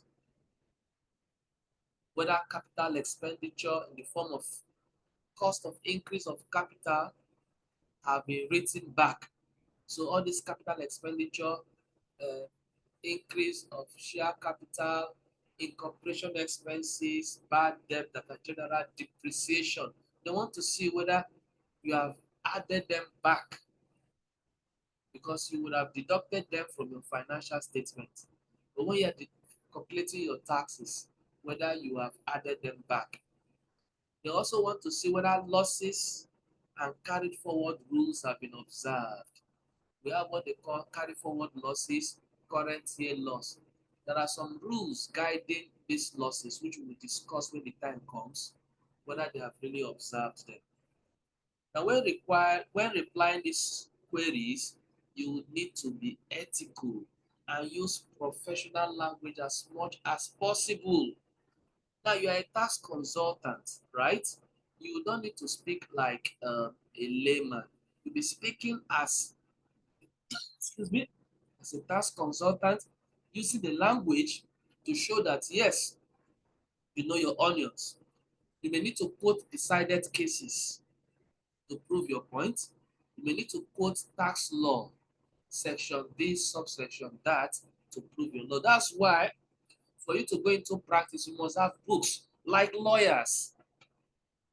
You come to my office space, my private office space, you'll see a whole shelf, two lines devoted to taxation books because you need to keep relevant taxation books handy, including cases which you can quote to uh, amplify your points. Finally, the tax consultant should not be seen to be involved in any practices that could be construed as tax evasion fraud or outright criminality. You will not be the one telling your client, please hide one of your bank statements. In the morning, between 8 a.m. to 2 or 3 p.m., any amount you get, pay it in this account. From 4 p.m., when normal work would have closed, any amount you get, put it in this OPay account or in this PanPay account. Do not disclose it. No, that is tax evasion. The tax consultant should not be seen doing that. Then there is communication with stakeholders, other stakeholders. Who are some of the stakeholders? Tax consultants and auditors. Who was the former tax consultant that was consulting for the company? If you want to accept this job, you need to consult them and ask them, why did they leave this job? Are these people known to owe? Are they also having some, what really are the legal side of it? Maybe is it that they are, why did you leave? Is it due to compliance reason? Are they having money laundering issue? You talk to the auditors. You have been auditing this company for the past how many years? What are the issues that they need to watch out for? Okay? So if there is any professional reason why you should not accept this job, it is these people that you need to ask so that you know whether you will not accept this job. They will also going to help you with background information on your assignment. Then there is communication with others. We have for bankers, bank statements, insurance, pension fund administrators, other professionals such as lawyers. You need to consult them. Now, what are some of the documents to be maintained by the client and the tax office? So the company's client should have the following records. Of course, your CAC documents, certificate should be with the client, certified through copies of the memorandum of article of association, which is called MIMAT. This CAC7 and CAC2 forms, C2.1 and CAC3 has been replaced with uh, status reports currently. They have been replaced with status reports. So I will just say status reports should be there. Then if there's increase in share capital, because like I have a client who issued 1 million naira share capital, they now increase it to 2 million share capital. Certificate of that increase with the stamp duties and registration fees should also be with the client. Then if there are contracts between your vendors, contract for supplies, then rent agreement. If there's going to be rent, you have your landlord draft a rent agreement, that will also be with you. Then financial matters, financial statement, books of account. These days is being digitized. Sometimes it's also they're using accounting softwares. So accounting softwares that entails that some people use online, some people use hard desktop standalone. So it means you have to back them up. Fixed asset registers and title documents. So your title documents should be there. Fixed asset register where you register all your assets, giving them a unique code, showing where they are physically located. That will be required by the auditors when they are auditing your assets. Payment vouchers and receipts, banking and cash transaction documents, payroll and directors' emolument, correspondence with tax authorities and all other ones, board of directors, annual general meetings, minutes of meetings, all of these will be with the client, including tax clearance certificates and other non-financial documents. What about the consultants? The consultants will roll copies of many of these things that are in the hands of the client. You have a file for that. Many of these things will be providing copies for them. Sometimes you just scan it to their email. Of audited financial statement, we also have a copy of it to the tax consultant. Now the capital allowances, income tax will also be there. Trial balance, just to keep it short, everything that the client has in his course of his business, a copy of it is maintained by the tax consultant. What are the risks of running a tax practice? Now, one of the risks is lack of expertise. So because you lack experts in some technical matters and you have knowledge gap, there may be some errors in your advice to the client. That's why it is good not to take any job that you lack expertise. Lack of attention to details. So if the lack of attention to details could make you, you know, lose track of something and you pay huge penalty. Sometimes you may be thinking that, today is 20th, meanwhile today is 21st, and you say I will file VAT tomorrow. Before you know it is 22nd and you are filing with penalty. Lack of documentation. Documentation is very important. Working papers. These days now, there is a, instead of having physical working papers, some people are having electronic working papers that are being saved on shared drive and all that. Lack of documentation is important, is a key thing that many tax consultants are facing, but now they are overcoming it. Unpredictable income for owners. Owners' income can be unpredictable. It could be high today, it could be down tomorrow, and it could bring them uh, a risk. Now, what are the measures to mitigate this risk? I've mentioned that you only take work within your cycle of competence. You have to implement controls in your professional practice. So if you put controls, it will enable you to, avoid pitfalls. Use checklists. You can. That's why I like one of the things that the FRS do. They, they have their calendar and they will have due dates for different taxes. You can create your own checklist. At the beginning of every month, tax consultant will say, okay, what are the taxes that are due in this month? Checklist. And implementing a deadline tracking system. Sometimes what I do, I usually put an alarm that will ring off at the end of the month for me to know that, okay, this is the deadline. I put a prior deadline on certain things. Let's say VAT is supposed to be 21st. By the 15th, I should have filed VAT. That's my own deadline. Follow client practice, follow client acceptance practice, and invest in education.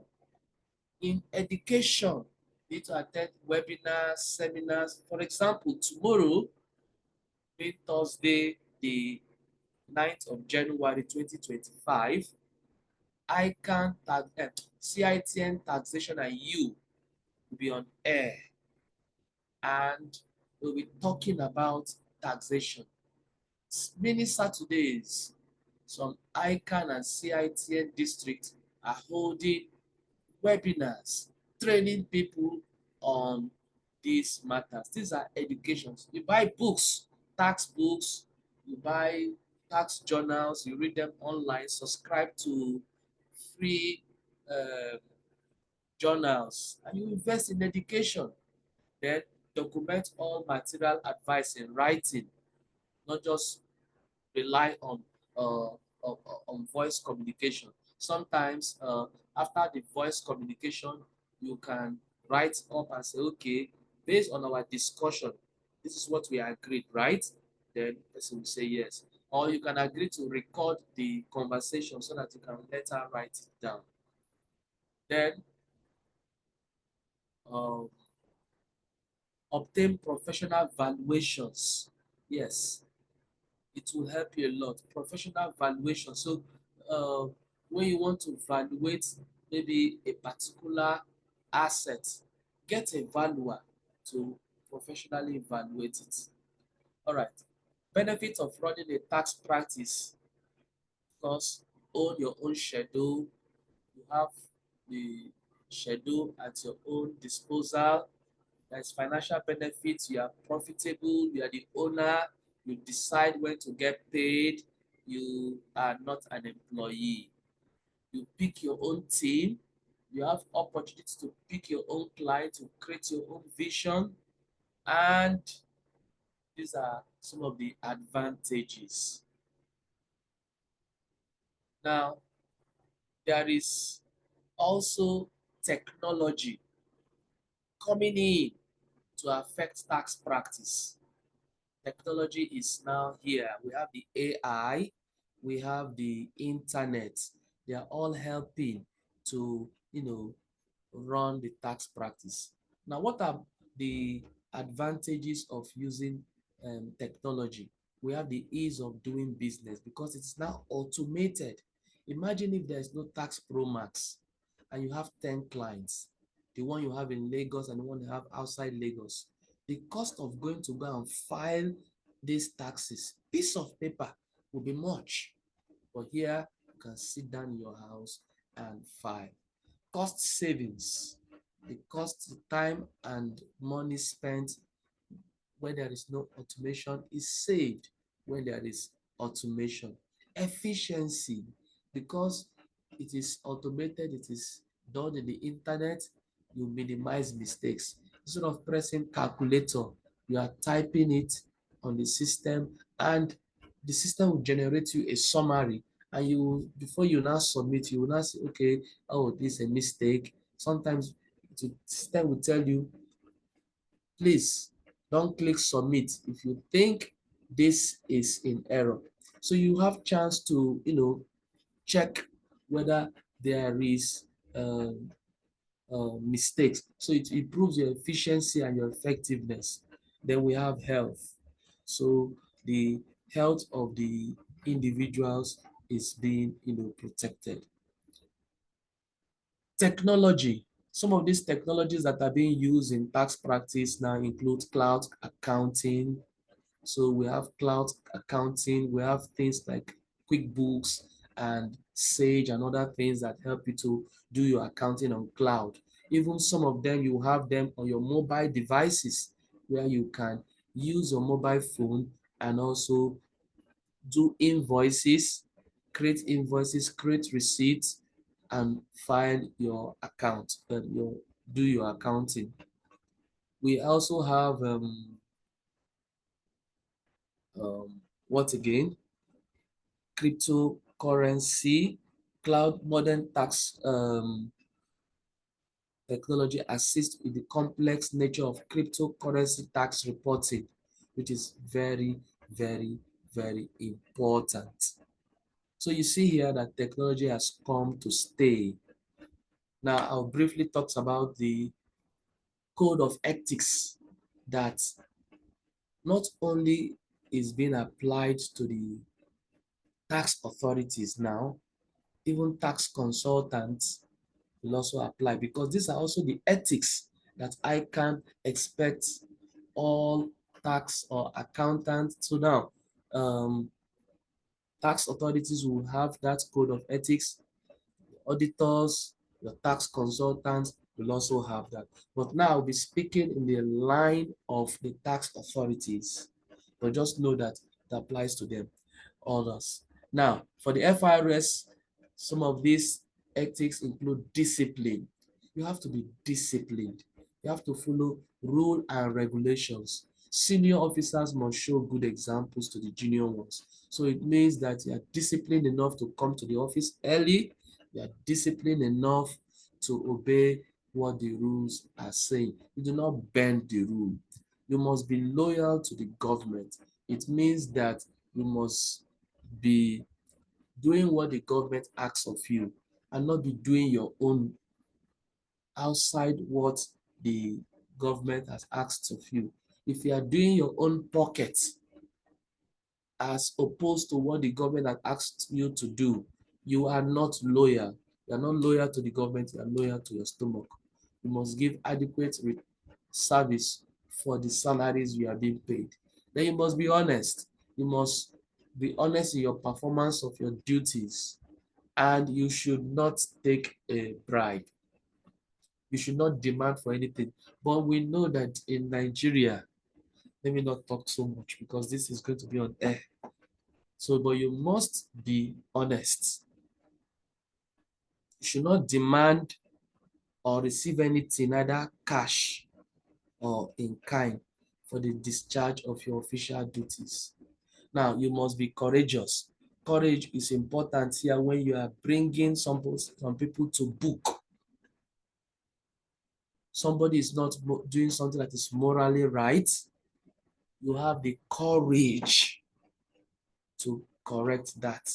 It could be a highly placed individual, some of the sacred cows, the untouchable. How will you bring them to their senses if you're not courageous? You have to be courageous. But sometimes, you have to put courage. You have to take courage with, apply tact. You have to be courtesy. You have to polite to your colleagues, also polite to members of the public.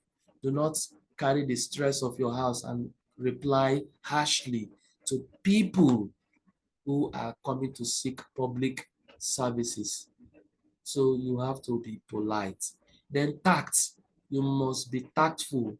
So even though you have courage, don't just, you will not, because of courage, then stand in front of a moving train that you want to force the moving train to stop.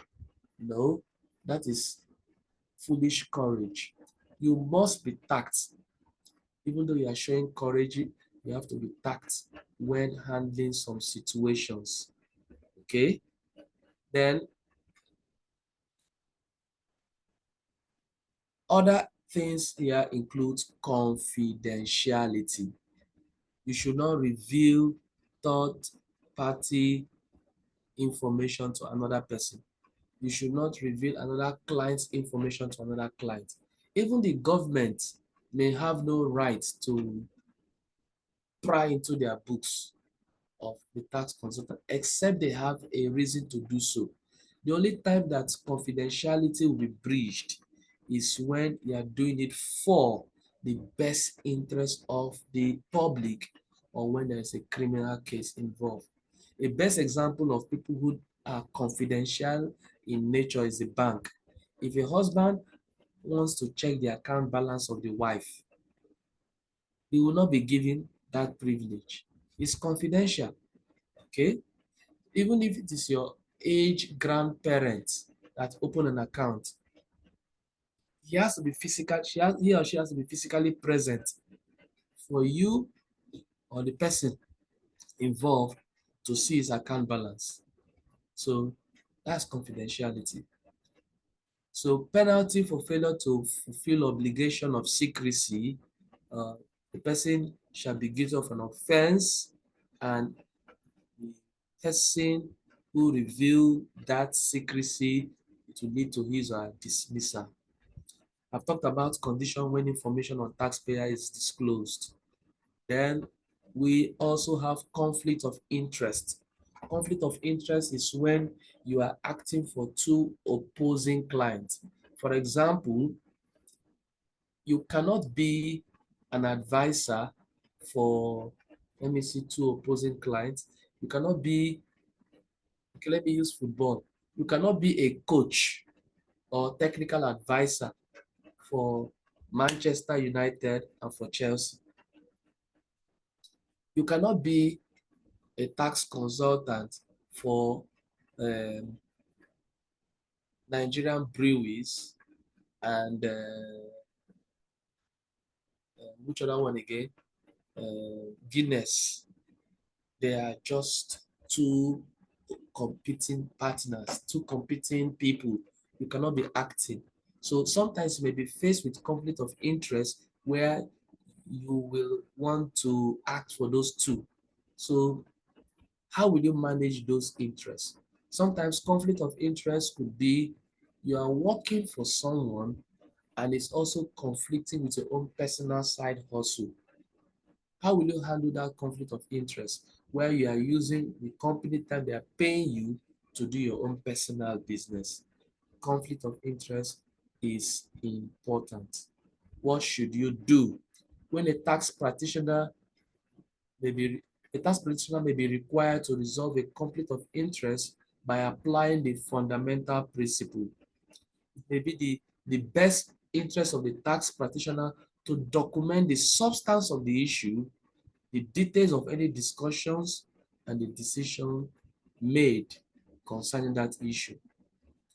If a significant conflict of interest cannot be resolved, a tax practitioner may consider obtaining professional advice from the relevant bodies such as ICANN or CITN.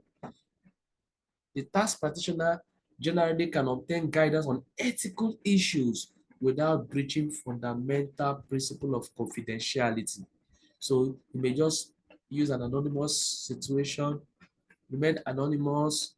The people you'll be talking about remain anonymous. Do not reveal the people you're talking about, but you obtain professional advice. If after exhausting all relevant possibilities, the ethical conflict remains unsolved, the tax practitioner may refuse to remain associated with the conflict. So he may choose to withdraw his services from either of the clients or for both. So you can see some of the code of conduct that is being applied by the tax consultant, applied by the tax authority. So with this now, we've come to the end of our topic for today. What have we done? We have seen the process of engaging tax consultants. We've said before that there's going to be an engagement letter, there's going to be an offer, an acceptance letter, there's going to be an introduction of the tax consultant to the tax authorities. We've seen the various forms of communication between the tax consultant and the client. These letters I just mentioned, the acceptance, the uh, offer letter and acceptance, the engagement letter, various forms of communication between the tax consultant and relevant authorities. After the tax consultant has been introduced, what does it do? It fill relevant forms for income tax, for VAT, it replies queries, and all of that. Nature of services that tax consultants could render to its clients. We said that they could render advocacy services, they could render planning services and compliance. They render all of these. The types of documents kept by both the client and the consultant in the course of the engagement. I said that most of the documents kept by the client are also a copy is being kept by the consultant. You may do well to refresh to see those documents. Then the ethical issues that relate to the taxpayer that is supposed to be disclosed and those that are not to be disclosed and those ones that involve conflict of interest, confidentiality have been discussed here. So at this point in time, I will advise you to go and look at the open-ended questions and see how you can uh, follow up with the knowledge gained today to handle that. So at this point, I will ask, do you have any question on this topic? I will give us 1 minute to respond to that.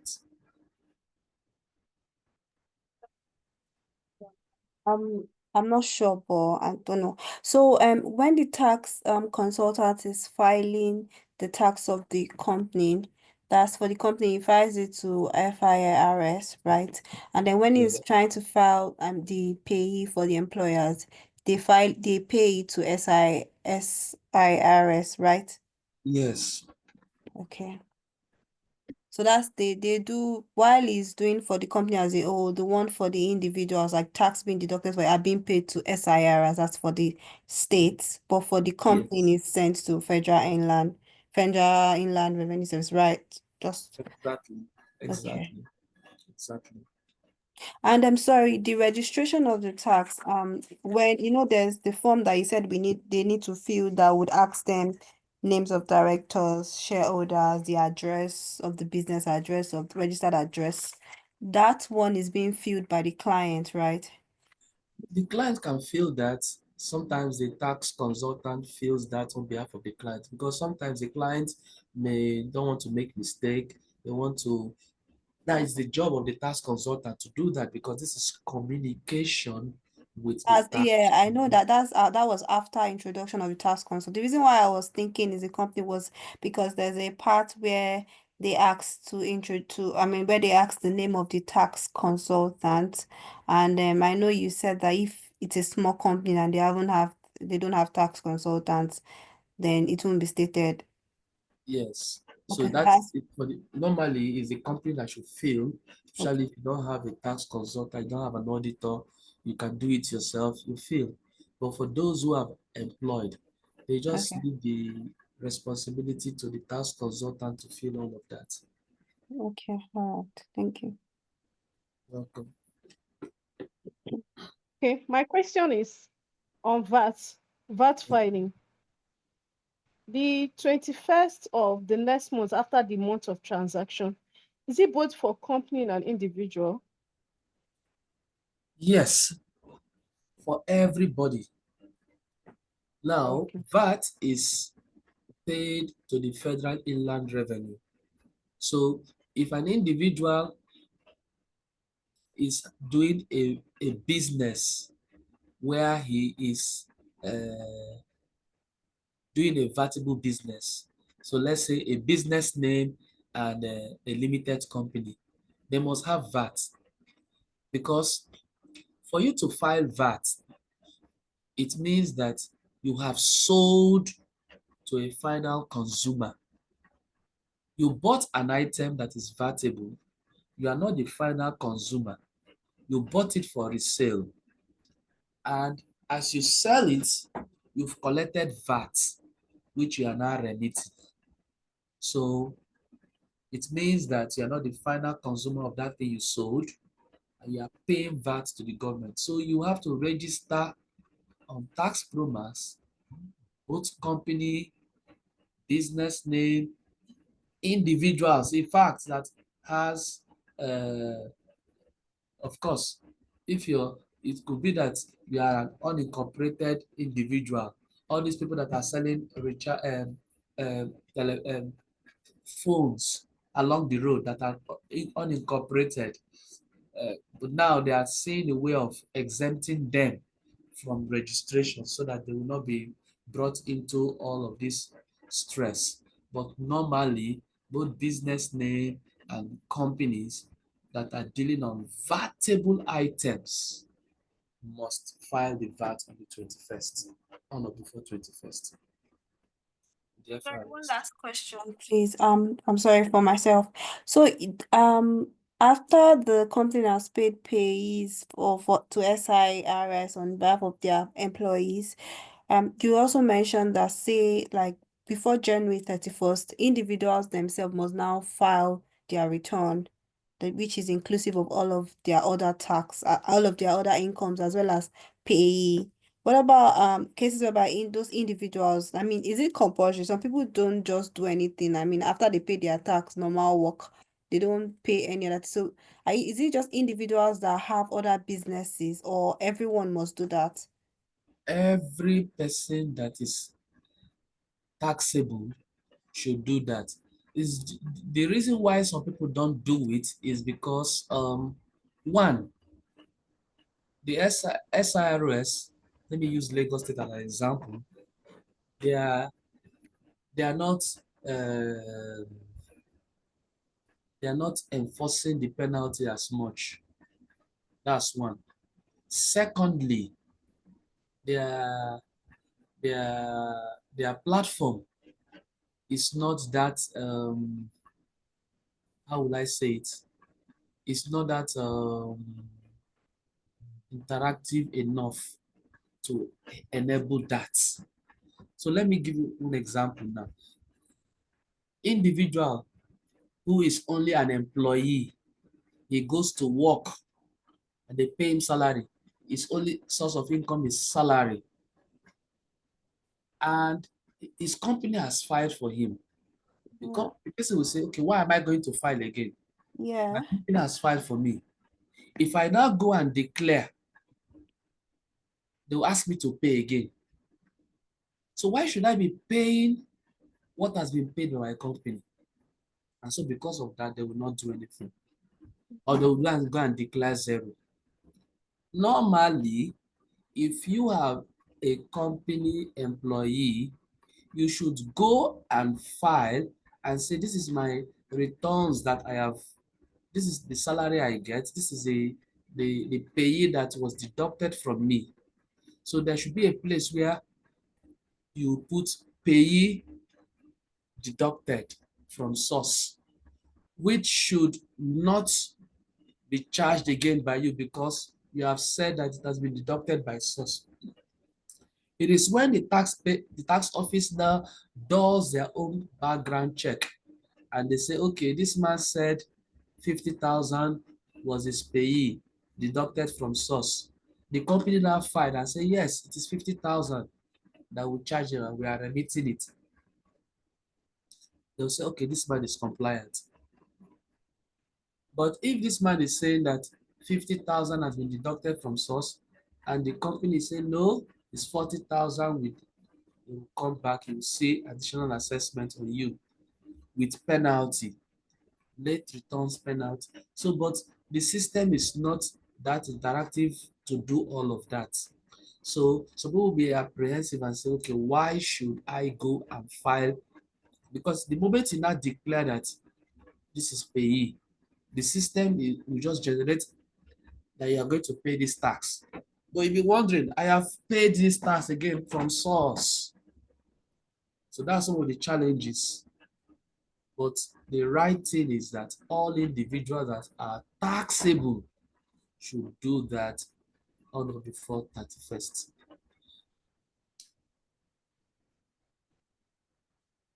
All right, thank you. Tosi, Yeah. you are clear. Yeah. Clear, very clear. Thank you. But Hello, Mr. Then, Chima. yes, Janet. This Janet. Yes, this thing, the previous lecture that you sent, I did not receive it too. And You did not receive. secondly, the previous video, as in the lecture that you said you sent to our email, I did not receive my own. Then secondly, I want to ask, is it there's no reading material? We should just be reading the icon pack. We should not be studying the icon pack. Okay. Now, you're going to send me your email address again. I will resolve that other one, maybe tonight or tomorrow. Secondly, I said that the best material for advanced tax, I recommend ICANN Study Pack. That doesn't mean Yes. that doesn't mean you cannot read other reading material. I can bring Okay. other reading materials to you, but it's going to be a bit difficult for me because if they are in hard copy, how do I project them? Yeah, it will be difficult. Then Yes. secondly, Mr. Chima, when you are explaining, like somebody like me, I like to be jotting down what you are explaining so that when I'm reading, I will be able to get 1 or 2 points of what you have explained, and it used to help me. But when you are explaining and reading, you are somehow fast that someone could not even write something down. I don't Okay. know what you see to that, sir. Okay, so sorry. Now, Okay. if I am deliberately slow on this topic, do you know that we'll have part one and Time. part two? Yes. That's one. Now, secondly, because you are going to also have the recording, you can Okay. pause on each one and take your notes down. Okay, sir. Okay. It's better, sir. It's fine. All right, sir. Thank you, sir. You're welcome. Patricia, I've not heard your voice.